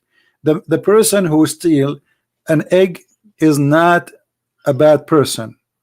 Is not, because you see he stole an egg. He's hungry. Yeah, he's hungry. He have a problem. You know. Yeah. Because if he's a bad person, he will go and he will steal something, and he will risk the life of others. He will kill, take the money of all your wallet. He will not take an egg. You know, he's food. He's hungry. Yeah, he is just pushing. He did not even take the chicken. He took the egg of the chicken. Yeah, you know. he's hungry. So where is the mercy and where is justice? And you know, this is a very stupid behavior. And you know, funny, you are talking about redemption. By the way, I'm wearing the T-shirt. It says redemption. And you know, not only you see the God is God of intellect and intelligence. Like you see, when we see a Muslim in the chat, he is quoting for me from the book of Psalm, and he says that God he hated. This is a lie translation, my friend. You are a fabricator. Anybody can go and read Psalm 5:5, and you will see how you are a liar. It is bullshit.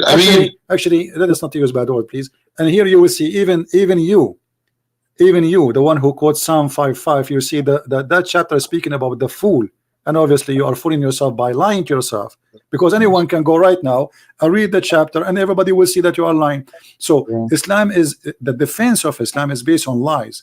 We cannot find a Muslim he can defend Islam by saying the truth. Like they say to you, how you believe in the Trinity? Okay, what is the problem with the Trinity? They say how God can be, my friend. How God cannot be? He is God. You see, CP. You know, my answer always is okay. By their fruit you shall know them. Okay, just look at the result of Muslim countries, which is disaster.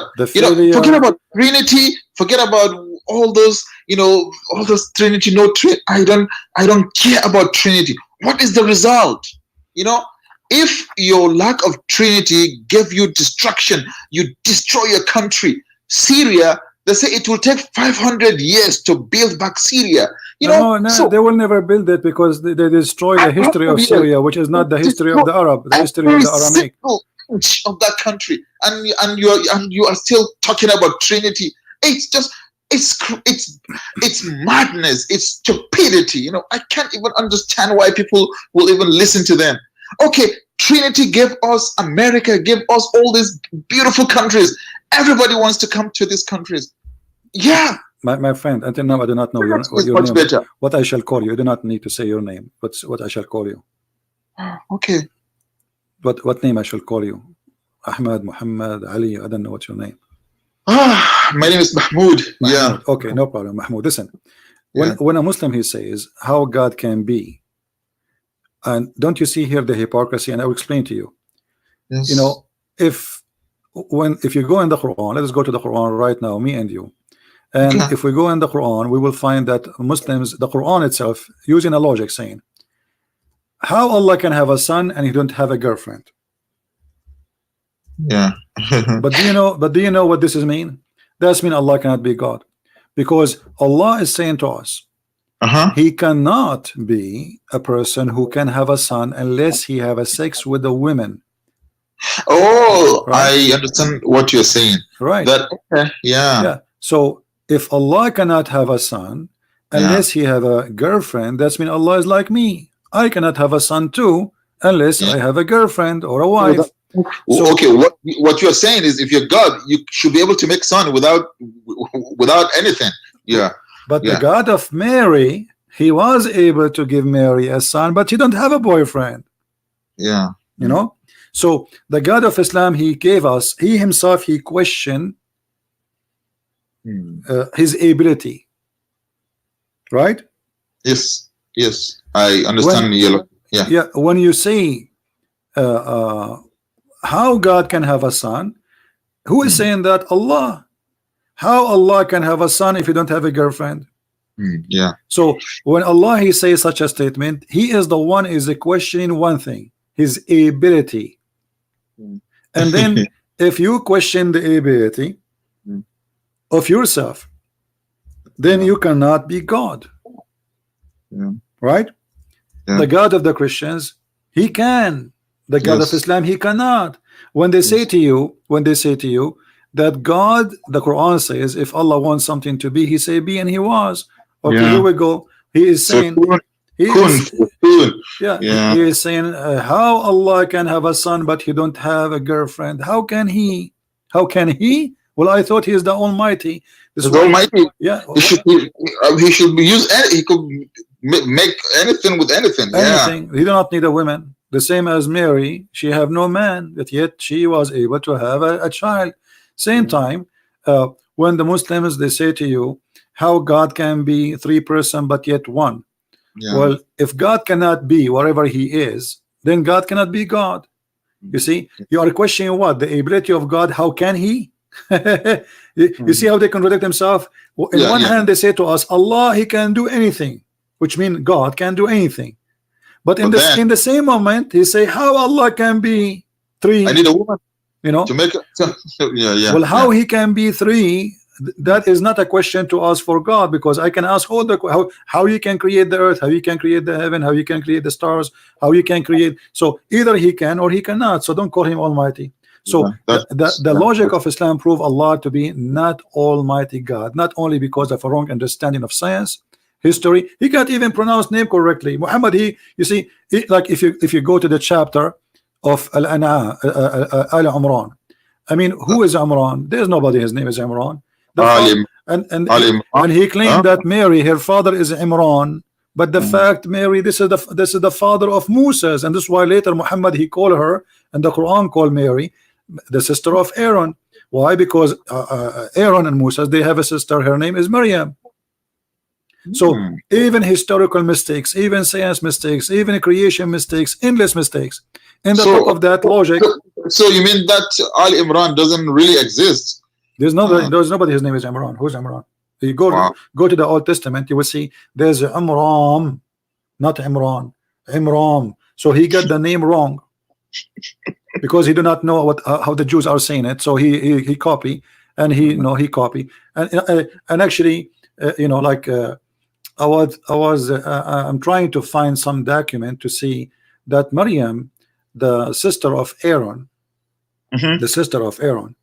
And he said that she have a son whose name is Isa, and most likely that this is coming from where that Mary, this woman, she have a son, his name is Isa. So he's confused. Really? Again? Between Jesus the Christ, the son of Mary, which have nothing to do with his family, even not from the tribe of Mary, the mother of Jesus, is not even from the tribe of Moses. But look, this is the chapter of Imran. If you ask any Muslim, they will say to you, this is the family of Imran, this is the family of Moses, this is the family of Isa, and Mary and Zechariah. But those, what Zechariah and what are you talking about? What those have to do together? They have nothing to share together. They are totally different tribe. Totally different. Wow. Wow. They are totally different tribe. So the God of Islam, how he can be Almighty, it's mission impossible, because simply he is ignorant in history, he is ignorant in science, he is ignorant even in language. Ask any Muslim, what is this mean? Alif Lam Mim. Any Muslim can tell me what Alif Lam Mim mean? Yeah, I think they said they are secret letters. No, nobody knows that. Okay, well, I'm going to make a secret letters right now. FOA. Here we go. I have a miracle. What does that mean? What Alif Lam mean? Muhammad, he was trying to copy. He's copying it from a book. You see, when Muhammad when Waraqa ibn Nawfal he died. Muhammad he tried to commit suicide. I'm not sure if you know about that. You said when Waraqa he died, Muhammad he tried to commit suicide many times. But why? It says it clearly here, and I will show you in the front of your eyes. When Waraqa he died, the inspiration and the wahi stopped. No, wait. From where did you get this? The Sahih Bukhari. Hmm. You know, so it says here. Can you show me, please? Yeah, I'm opening the hadith here in front of me. It Hmm. says here. Okay, but after a few days, Waraqa died, and the divine inspiration was also paused for a while. And Allah and the Prophet of Allah, pray on him and salute him, Okay. become so sad. So we Suppose have heard that he intended several times to throw himself from the top of the high mountains. to throw himself from the. Oh my goodness. And every time he went there, the angel he appeared to him and he says, "Don't do it. You are truly a prophet of Allah." But why he did that? Look, what is the relationship between Muhammad trying to commit suicide and the death of Waraqa? Anybody can tell me? It says it clearly there, not me. The divine inspiration was also paused. Wow. Because this is where Muhammad was receiving his Quran. So now he's in trouble. Where he will get this Quran from? Either he have to make one, or he have to copy. And Waraqa, he died. But look, if we go back a little bit, you will see that Waraqa, and this is the Muslim introduction for him. It says he became Nasara, not Christian. Nasara became a Christian and used to write an Arabic writing, and he used to write of the gospel in Arabic. This is the Quran. Bin Qusay. So wait, you know what? Yeah, you know, you know what? So why? Okay, when you listen to many Muslim preachers, they say Muhammad had never had contact with any Christian. So if Waraqa is Christian, then that means no. You see, the Muslims agree that Khadija, she was Nasara, and Waraqa was Nasara, and I believe Waraqa is no. Wait, you said in Islamic history Khadija was Nasara? Yeah. I've never seen that. Yeah, Nasara, yeah, but Nasara is not really Christian. No, this is the ignorance of Islam. They think Nasara is a Christian. Nasara is a cult like Jehovah's Witnesses, you know. Okay. And this is why Muhammad, he getting all those ideas, you know, wrong ideas, because he did not meet really Christians around him. He is under the influence of his father, which is Waraq bin Nawfal. You know, he was sleeping with his mother before he came to existence. And this is why if you have my book, you will find that the sister of Waraqa, she offered the father of Muhammad 100 camel when he was in his way to sleep with the mother of Muhammad. And when he said, "No, I have to go first to this woman, and then I will go back to you." And then when he came back after he finished sleeping with her, she told him, "I do not need you no more." So obviously Muhammad's father, according to their history, he was a jagalo who sleep around for money. And at the same time, you ask yourself, why everything in Islam about Muhammad is Waraqa there? When Muhammad, he was lost his way, the one who found him, he was a child, he was with Waraqa. The one who endure him as a prophet, it was Waraqa. The one who Muhammad tried to commit suicide after his death is Waraqa. I mean, who is the one, you and or me, we will willing to commit suicide for his death? I mean, how much we are attached to this person. You know what I mean? Yeah. Wow, this is not normal unless there is a special relationship between him and Muhammad. And you will notice here in the story that when he saw the angel Khadija, she was married to Khadija herself. She is a relative to Waraqa.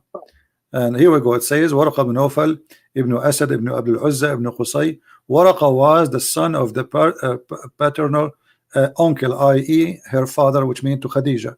So this is a family, you know. This guy is the Khadija, his like she is his niece, and Muhammad is his son, and he is the one who is trying to create a new Christian cult in the Arabian Peninsula. Islam is not meant to be a new religion, as it is a new cult. And then Muhammad, when Waraqa, he left him alone, so he started going left and right, and he started accepting ideas, some from the Jews, some from the Christians, some from the pagan Arab, and all of this made the new cult. It's called Islam. Now we go back to zero, my friend. Why you don't accept Jesus as your Lord and Savior? Yeah, I think I think Christianity is the truth. Yeah. So do you accept, I invite you, do you accept the Messiah as your savior and your only savior to go to heaven? Yeah, I do. I do. Hallelujah. I'm really happy for you, my friend. I do. You know, it's difficult. You know, because we're brought up so arrogant. So we just don't want to give. We think we are much better than everybody. But you know, when you just look at it, you just know it's bullshit. We don't. Let us not use a bad language, my friend. Remember, now you are a Christian. Refrain from any bad language. And as long as you accept the Messiah, I'm asking you, do you accept that the Father, the Son, the Holy Spirit is one God? Yes. Do you accept that the Messiah, he died on the cross? I do. Do you accept that he was resurrected? Okay. I do. I invite you, my friend, to give yourself and your soul to the Messiah so he can receive you right now as we speak in his kingdom. The Bible says a happiness will be in the kingdom of God, of the Lord, of the Father, for one soul is saved. And today it's your day. Today, my friend, your name is written in the book of life. The Messiah, he said, whoever believe in me and die, he will live. So today you receive the eternal life by his name, and we pray for you to be guided, to be truthful, to be useful for all people around you, including the Muslims, and never hate the Muslims. Remember, we are not here to hate the Muslims. We will never hate them. And you just said one of the things you love about Jesus, he said, love your enemy, right? Yep, love your enemy. So let us practice that, and we start with loving the Muslims and invite them to accept Jesus. We don't love evil, but we love people, even if they are sinners. This is why Jesus says, I came for the sinner. And this makes sense. The doctor, he come for the sick. He don't come for the healthy. Right? So when people, they are saying to him, we are talking to those sinners, and this is the idea of the Jews, who they are so proud. You talk to those sinners. He said, I came for the sinner. So being a person who speak to the sinners, inviting them, showing them, guiding them, is the way, and it is the truth. But in Islam is the opposite. The Quran says, are you going to guide the one who Allah misguide? And this is very funny, because if Allah will not guide the one who misguide, he will guide who? The one is guided. Which is, even the logic of this cult is weird, and it is beyond intelligence. So my friend, I'm so happy for you. Anything you want to say for those people who are listening? They are happy for you. I just want to tell everybody, especially my the Muslims, I just want to tell them to just go read the Quran with a very open heart, with a new eye. Just when you open your mind, when you are reading the Quran, you will see the inconsistencies, and apart from that, you will see the result. Muslim societies, they are not really happy. I have to tell you, I come from one. They're not happy. Everybody is spying on everybody. The society is not well structured. When compared to when you come to the West, you see things are different. People are just so accepting, so happy. The difference is clear, as they say. Read the Quran with a very open eye. Then you will see that you've been lied to. Yeah, you see that. Thank you, my friend Mahmoud, for calling us. I have a good time speaking to you, and feel free to invite any of your friends, because they might say to you, oh, he did lie to you, he deceived you, so tell them, you know what, I'm here, call him, I will be listening. Yes. All right, so thank you for calling. I have to let you go, and I pray that the Lord will be with you, and I'm so grateful. Thank you. And don't forget, somebody from the Christian here in the chat is saying, don't forget to confess your sin. But my friend, he said already that he spoke about what he liked about Christianity is redemption. So already he confessed his sin, already he understands that. Thank you, my friend. Take care. God bless you. Thank you so much. Bye. Bye-bye.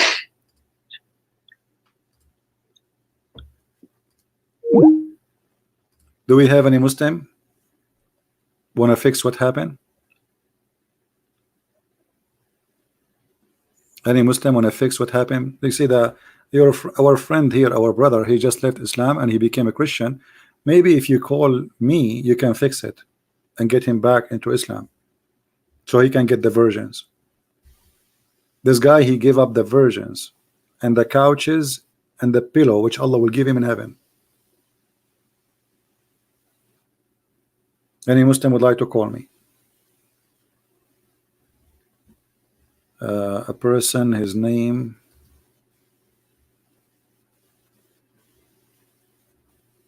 Oh, to Cam. Okay, let's see this person. Is he a Muslim? For sure.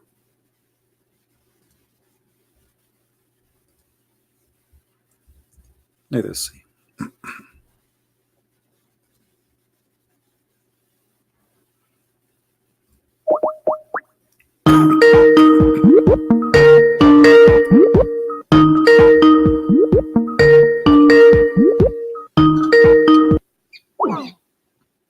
Well, it says call declined. So I don't know why he gave you the call declined.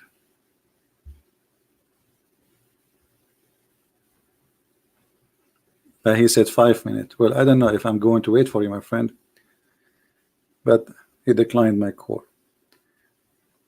You see, they can say whatever they want, but obviously Islam cannot stand anything. Can't stand a simple little tiny question. Prince would debate a person in Arabic. Well, no problem, we can debate in Arabic, but you have to translate. You see, because all my audience, they are people who speak English. So if you want to call me and you are willing to translate every sentence you say to me twice, one in Arabic, one in English, I have no problem. Is that fair, guys? Because people here, they have the right to understand what we are saying.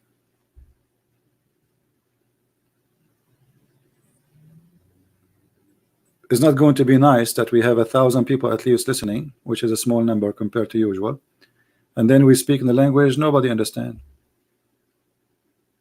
But if you are willing to translate every statement you say to me twice, go ahead, be my guest. I will be happy to have you.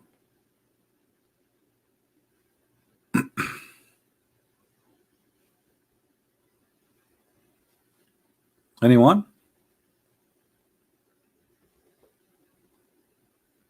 Actually, for me, it's a lot easier if we debate in Arabic, because it saved me from the headache of it says in translation, the lies.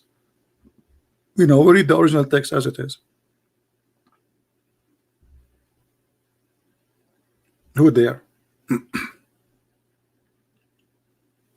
Anyone? There's one, he said he will call me after 5 minutes, but I'm losing my voice.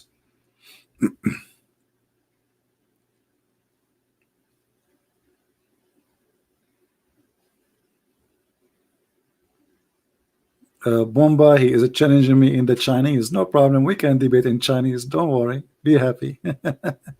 Actually, when you read the Quran, it's like speaking in Chinese, because the author of the Quran and the reader of the Quran and the writer of the Quran, nobody understands what the Quran is saying. This is why when they explain the Quran, they say Allah knows best. This is why you read any verse in the Quran, you will see that the scholar brother, they agree about not to agree about the meaning of this verse. This is the only agreement. They agree about not to agree about the meaning of this verse. So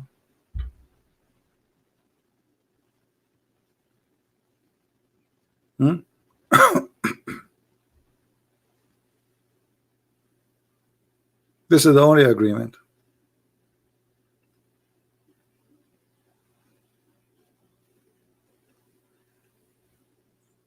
The guessing book. And the funny, Muhammad, in order to cover the theft he have, because he can't explain what is there. You see, because he's a thief, he don't know what is right. You know, the verses which is about women, sex, this is Muhammad verses. Other verses, the one is in details, and they have like they need a good explanation. Muhammad had no idea what to say. So look what he said. He said that the Quran is two part. One is so clear and one is unclear. And the one is unclear, nobody know its meaning save Allah. Have you ever heard of a book like this?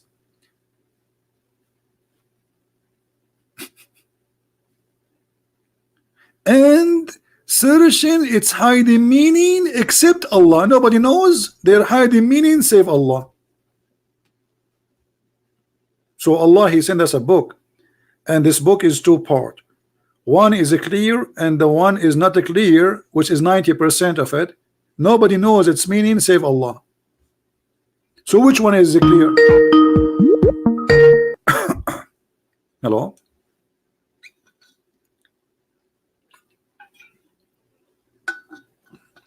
Hello? Hello?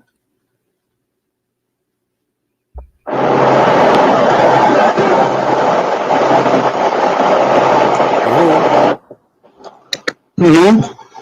Yes, we hear you. Go ahead. Assalamu alaikum. Okay. Take a hike.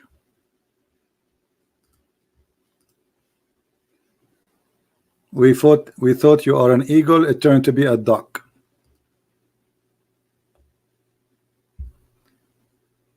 Quack quack.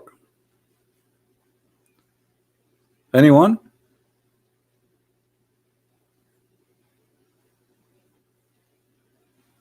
This is religion and this is God.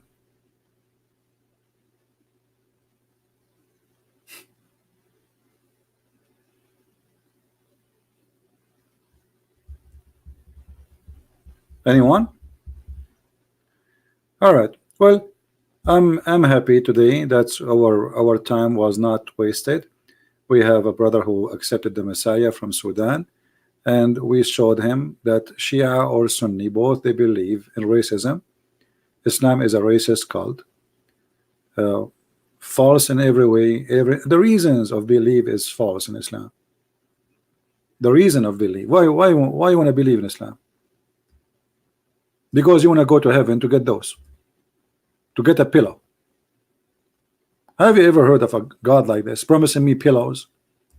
Why? Because the Arab, they are used to be poor, and the one who have pillows is the Roman and the Persian. Pillows? Are you serious, brother? Yes, brother. You will have pillows. You will have a green shirt and made it from silk. Green shirt made it from silk in Iran? Yes, made in Iran. And it's called, and even he gave it the brand name. It's called Istabrak. Istabrak is very well known, made silk from Iran. So Allah will import from Iran, you know, to heaven, Istabrak. And what else, brother? You will give us honey. This is heaven. And what else, brother? You will give us women. You open a box, you find a lot of those, and they are very white. Party. And what else, brother? I cannot show you the picture, but we can show you the verse, because the picture will be a problem. You know, this is the reason to convert to Islam. Read it.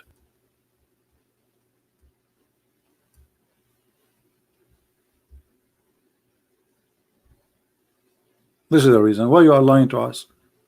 All those articles, none of them he gave us the real reasons. The Quran mentioned the reasons, because the promise of Allah is the reason to believe in what? In Allah promise.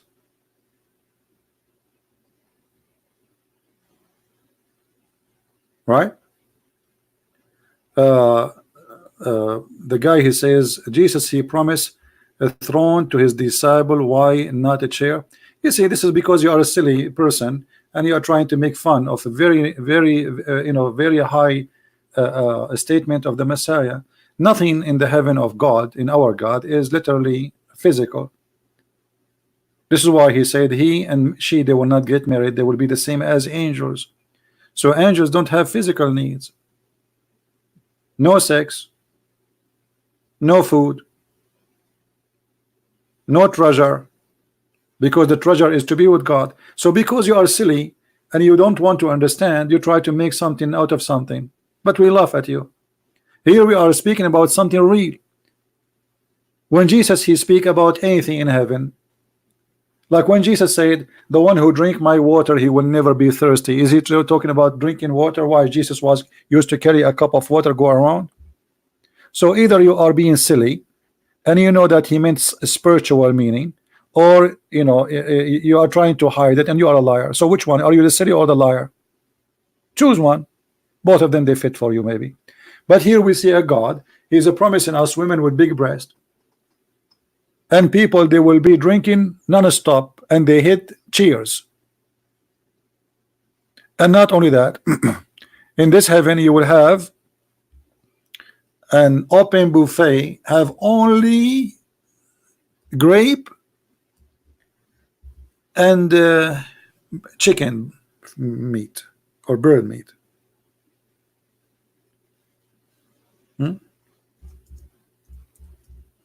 And little boys going around them.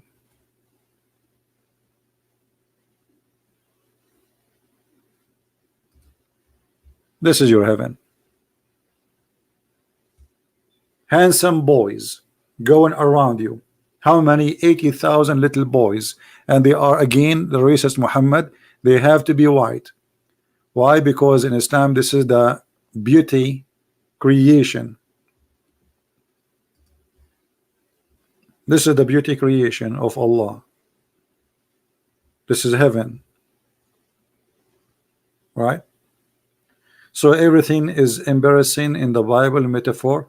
Well, this is very funny of you to say embarrassing, because what is the embarrassing of Jesus promising me anything in heaven? You did not. Did Jesus promise me a big boobs like your prophet? I have to put you in the block again because you are just an idiot.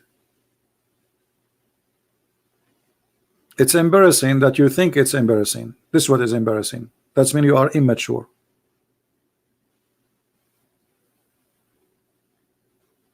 You are here for the last 2 hours. You fail to give us anything. You think it's embarrassing. And look at you. In order to avoid answering the stupidity in your book, you try to divert the topic to make it about Jesus, but you fail, because nothing we can compare between what Jesus said and what the Quran said. It's an insult actually to compare between what Jesus said and what Allah said.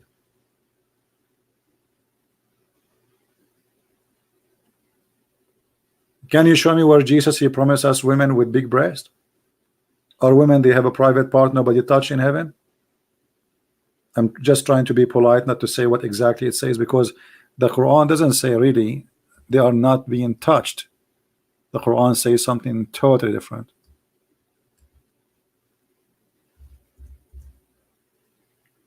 I'm not going to read it. I will show you. All right. I will show you. And this is your Muslim translation, and you read it.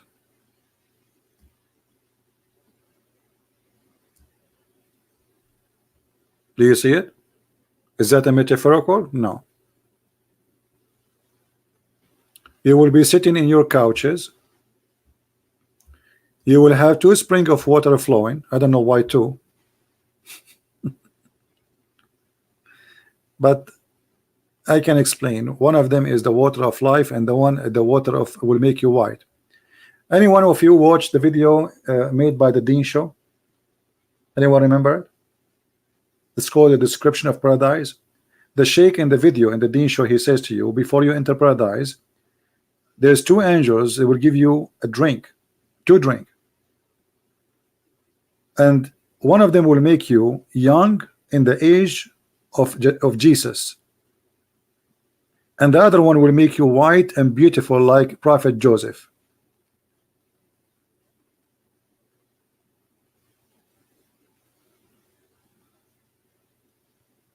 The water of whitening and the water of life will bring you back to your young age.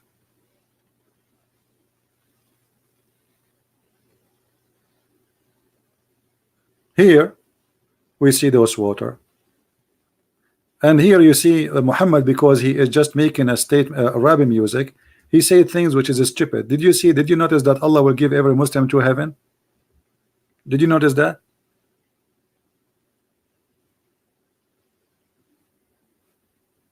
And look at this translation. What monotheism? It doesn't say anything. It says وَلَمَنْ خَافَ مَقَامَ رَبِّهِ جَنَّتَانِ. All of this translation is very weird, man. What? Let us go to someone, another idiot. Look how became small now. What happened? But for him who feareth standing before his Lord, there's two heaven, two Jannah. Two Jannah? I thought, how many Jannah we have? But the reason Muhammad he made them two, anyone knows why? He's making a rap. He have to end the end of the letter with the letter A-N. You see, تكذبان جنتان تكذبان تكذبان جنتان أفنان. So in order to make a rap music, he made the heaven to heaven, which is stupid, just to make a rap music, because now he have to add the an, and that make them two. But are you going to have one heaven or two? What do you mean two heaven? So what, one foot in heaven and the other foot in the other heaven? And look, have you ever heard of a God? He keep repeating the same verse over and over. Look at this. How many times this verse repeated? Look, let us go. Hold on. Let us go. Just to show you that this guy is just making a stupid rap, as those who go in the stage and they hold their nuts in the stage when they are talking. Look, in which in the favor of your Lord that you deny. In which of the favor of your Lord you deny? In which of the favor of your Lord you deny? In which of the favor of your Lord? God is saying that. Thank God I am not God. If this is what God do, this is the most boring job ever. I will write a book, and every two line I have to add, which is it in the favor of your Lord you deny? Which is it the favor of your Lord you deny? Which is the favor of your Lord you deny? Why you don't change the name of the Quran and name it which is the favor of your book? That's it. Why does God he's repeat? That's it. Put this word, this sentence at the end, and that's it. We got it. We got it.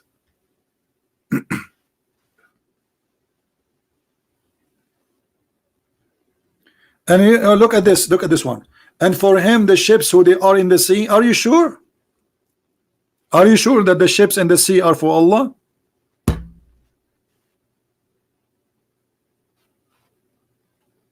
And this is supposedly we cannot deny. So the cruise ship, I took it many years ago. It was owned by Allah. As I remember, there was a casino inside the ship.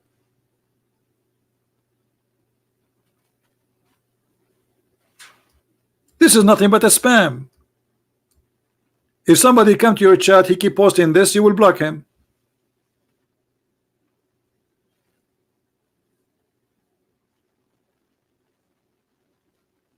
Yeah, the ship is owned by Allah.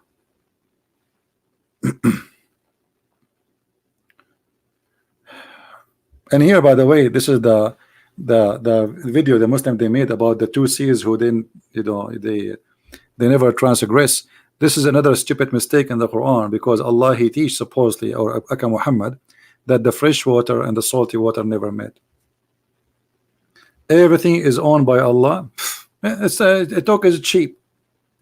As long everything is owned by Allah. What about Allah? He dumped a lot of food in the Sudan, in the people in Sudan and Somalia. Why Allah don't dump a lot of food on the Palestinians who supposedly they are getting donation from the United Nations? Where is everything is owned by Allah? Why you are waiting for the donation of the American? Why Egypt and Jordan and Sudan and all Islamic countries, they live by the assistance of USA, including Pakistan? Your rice, your bread, is your oil, cooking oil is paid by USA. Where is Allah food? Will I ask my God? We say every day, we say when we pray, we say our Father out of heaven, and He give us. You Muslims, your God is not giving you. Even when you want to have security, you come to our land. You don't stay in your land. The most amazing thing is a gift from God is to have security. Do you have security? You have no security. You have no justice. What is left in Islamic countries?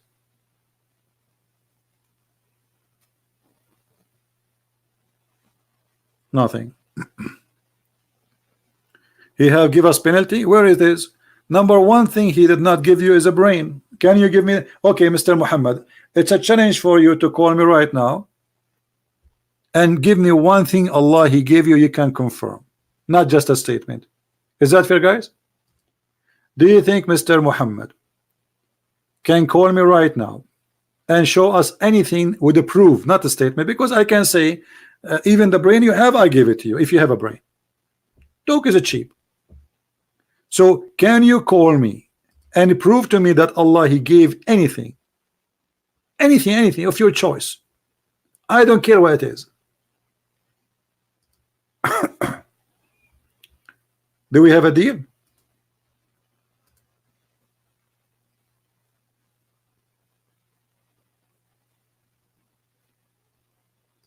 What do you think?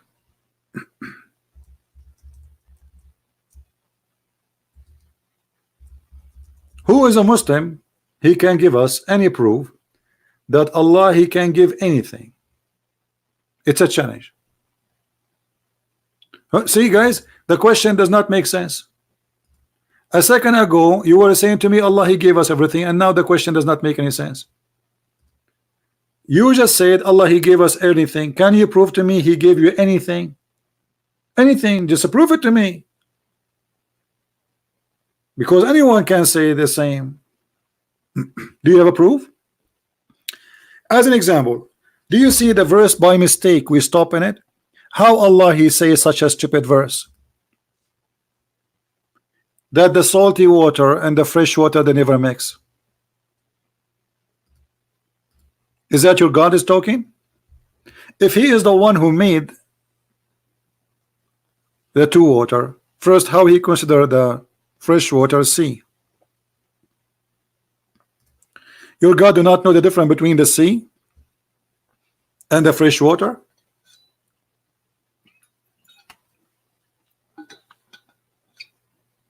This is God is talking. He think the fresh water is a sea, and he think that this fresh water and the salty water never mix. How this can be God? You see, if I ask you as an example now, who is the one who gave us the two seas? You will say Allah. Can you name them for me?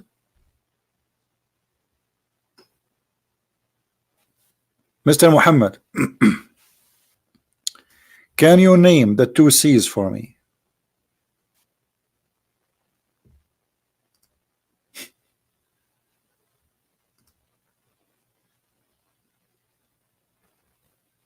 Can you? Text me.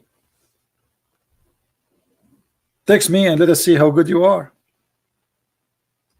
Here we go. Allah he gave you two seas. What is the name of the two seas? I mean, this is a simple question. You can open any interpretation. Can't you? How easier I can make it for you. So either the statement here is a stupid, or this is a smart statement, and Allah must be God then. What do you say?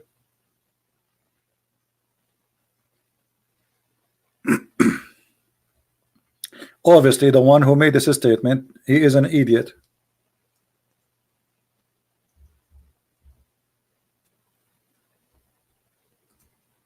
Let us call Muhammad Qasim. He is shy to call me. I will call him.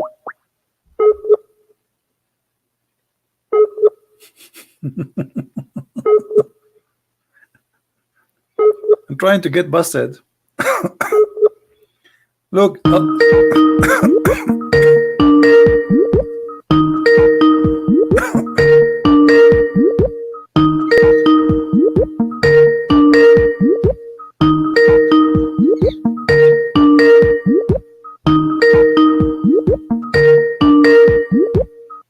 He's not answering.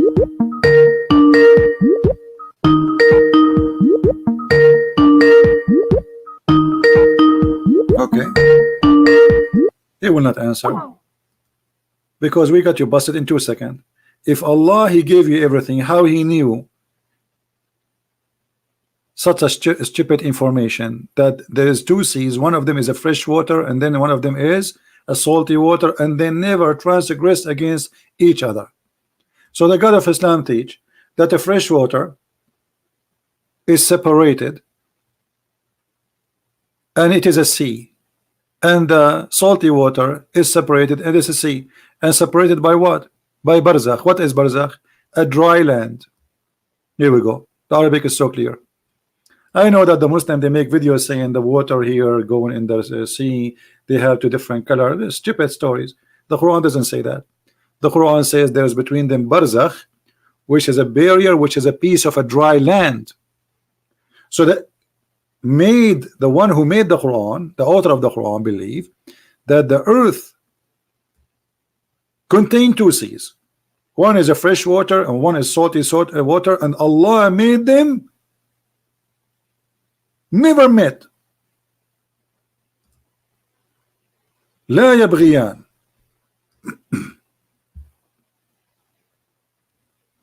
So how Allah can be God and he says such a stupid statement? You tell me.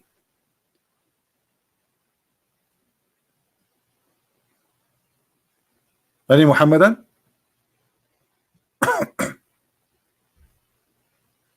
And I'm willing to open any interpretation of your choice so we can read together and we can laugh. Anyone? So you see Muhammad Qasim now is searching Google, by the way. You know what he's doing now? He's searching Prophet Google. Oh boy.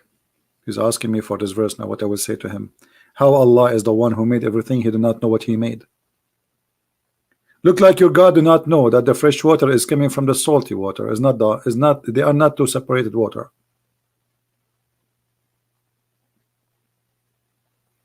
The water of the ocean become a cloud. It's not we have an ocean, we have two seas.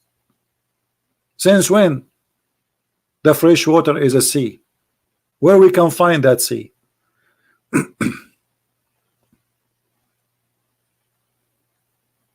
So why you don't answer the call? I called you. Muhammad Qasim, what is the answer? How Allah he think in such a statement like this? If Allah is God, how he think that the fresh water is not the same as the salty water? It's not coming from the same place. They are totally two separated seas and they have nothing to do with each other.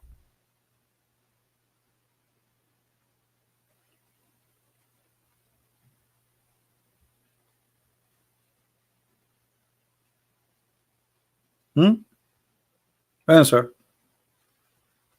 Anyone have an answer?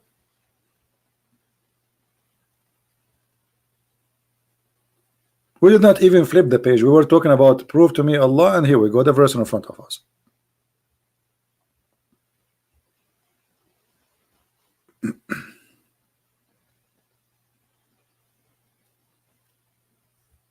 Right?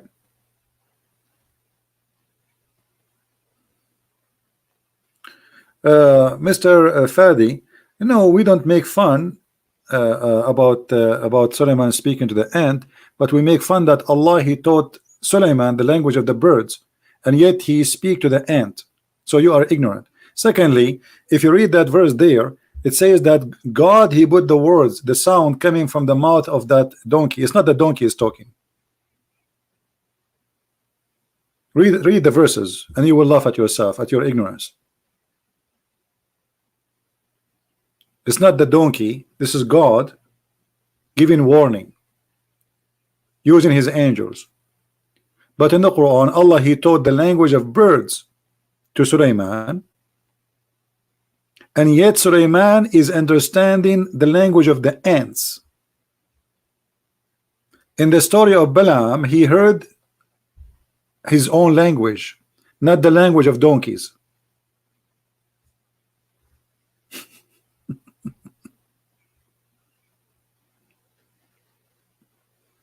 Do you have something better? Imagine I say to you, I teach you English, and then I speak to you in German, you understand. That's what the Quran is saying. Allah he taught Sulaiman the language of birds. Let us go to the Quran. Maybe you don't like the idea, no problem, here we go. Just to show you what is silly about it.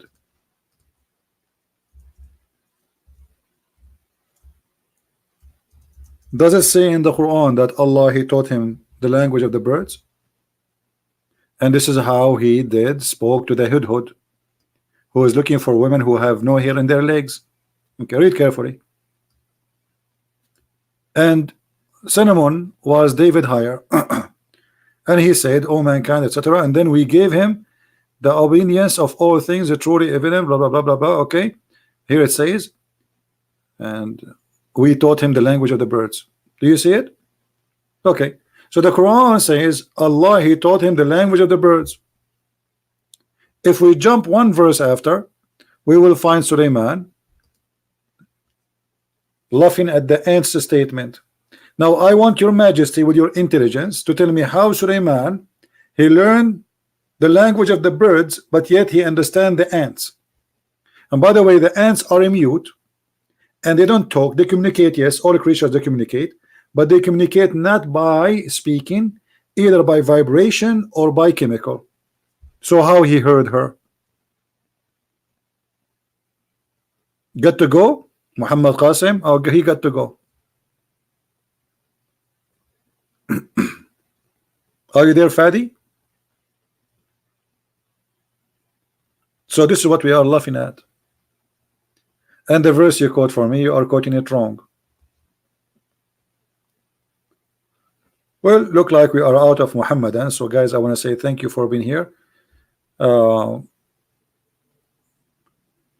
forget to download the video, share it with your friends if you speak different languages, add subtitle, and pray for our friend from Sudan, our African brother who accepted the Messiah today. And remember, we as Christians, we believe that all of us, we are children of God. It doesn't matter if we are Asian, black, white, it doesn't matter. Me being white or black does not make me better than someone who's an Asian, and vice versa. That is a stupid lie. Those who believe in supreme ethnic, they are themselves, they have mental issue, they have sickness. You can find that some like let us say in some society, whatever poorness exists, crimes will go high. Right now, if we have a city, all the city there is white, and there's no jobs, and there's drugs, and there's no education, crimes will be spiking high. Have nothing to do with the color. Give people education. The Bible says our enemy, what my people have been destroyed by what? By their ignorance. So my friend, all of us, mankind, women and men, our enemy is ignorance. It's not a color of a person. When you are ignorant, you fail, because anybody can fool you, anybody can lie to you, anybody can deceive you, anybody can steal your money, anybody can use you and abuse you.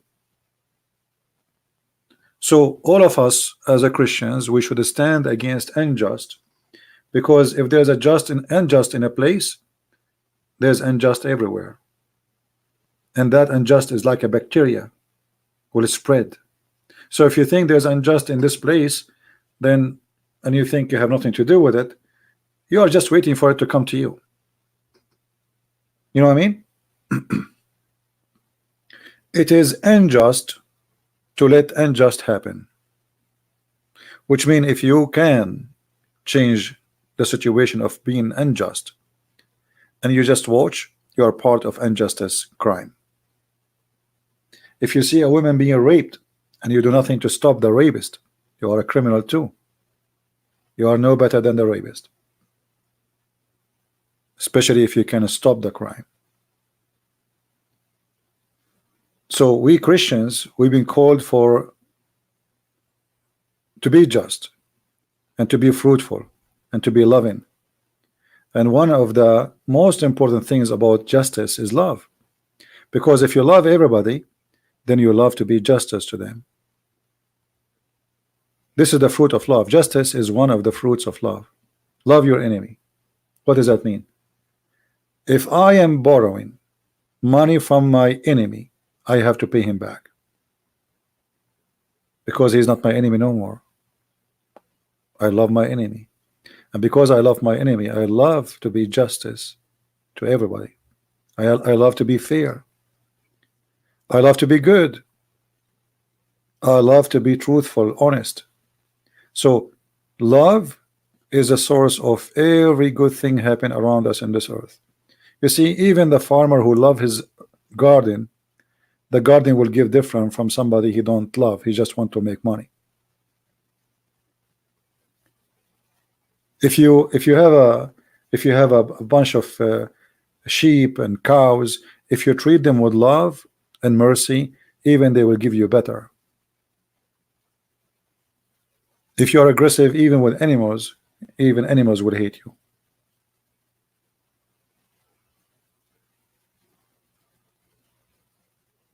And this is why Muhammad, he cannot be a person to follow. He ordered to kill dogs, and dogs are very, unique creatures. They are best of friend for a human being. Now there's bad dogs, but there's bad human, right? There's bad dogs, but there's bad human.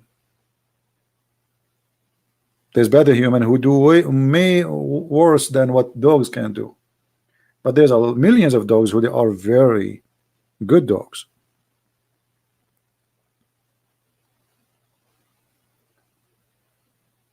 So my friend, the fruit of a Christ is what we are after.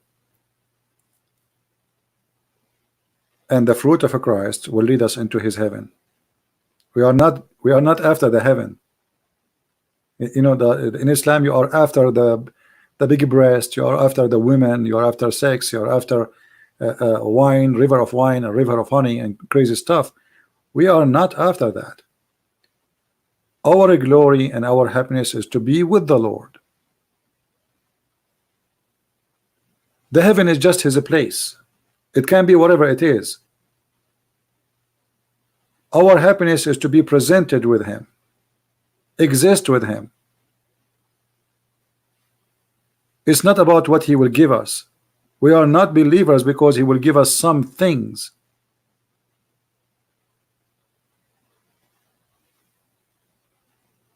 We are not immature people. You see, immaturity starts from this: what you will give me, not who you are. So if there's two people in front of you, one he says to you, I will give you a car, the other one he says to you, I will give you a villa. You choose the one who will give you a villa. But maybe the one who will give you the villa is the devil. But you choose the villa. We are looking forward to be with our Lord, who is holy. His holiness is what attracting us to him, is what making us obey him, is what making us following him. It is not money he will give. He will give us no money. He said that clearly. No money, no sex.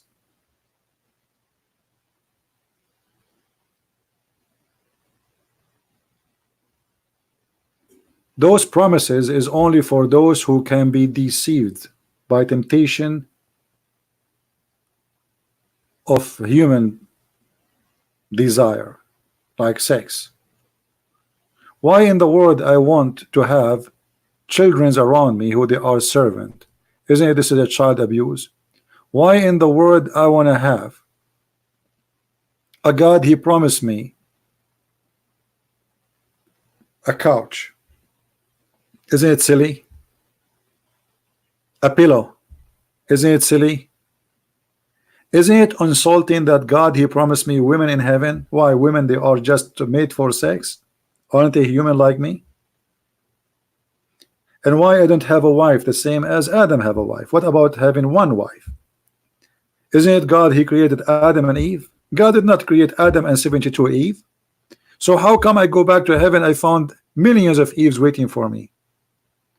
So this is a sexual religion based in sexuality and temptation in order to control the mind and the behavior of a human being. So you go, you fight, you die for Muhammad, and he is watching and he is laughing at you. Osama bin Laden was hiding, and yet Al-Qaeda, they are dying. Al-Baghdadi was hiding, yet his men, they were dying. Because only the fool, they go and die to get the versions, but the smart ones, they will never do that. Even the leaders, Muhammad himself, he never go and risk his life. He hide in the back and his men die for him. because he himself, he knew that it is a lie. Thank you guys for being here. May the Lord bless you. Don't forget to download the videos as soon we finish, even though it has become long, but you can cut maybe the part where you think it's more important to make it shorter in case will satisfy your purpose. May the Lord bless you. Christ is Lord, Islam is false, and we see you soon again. Take care. Bye-bye.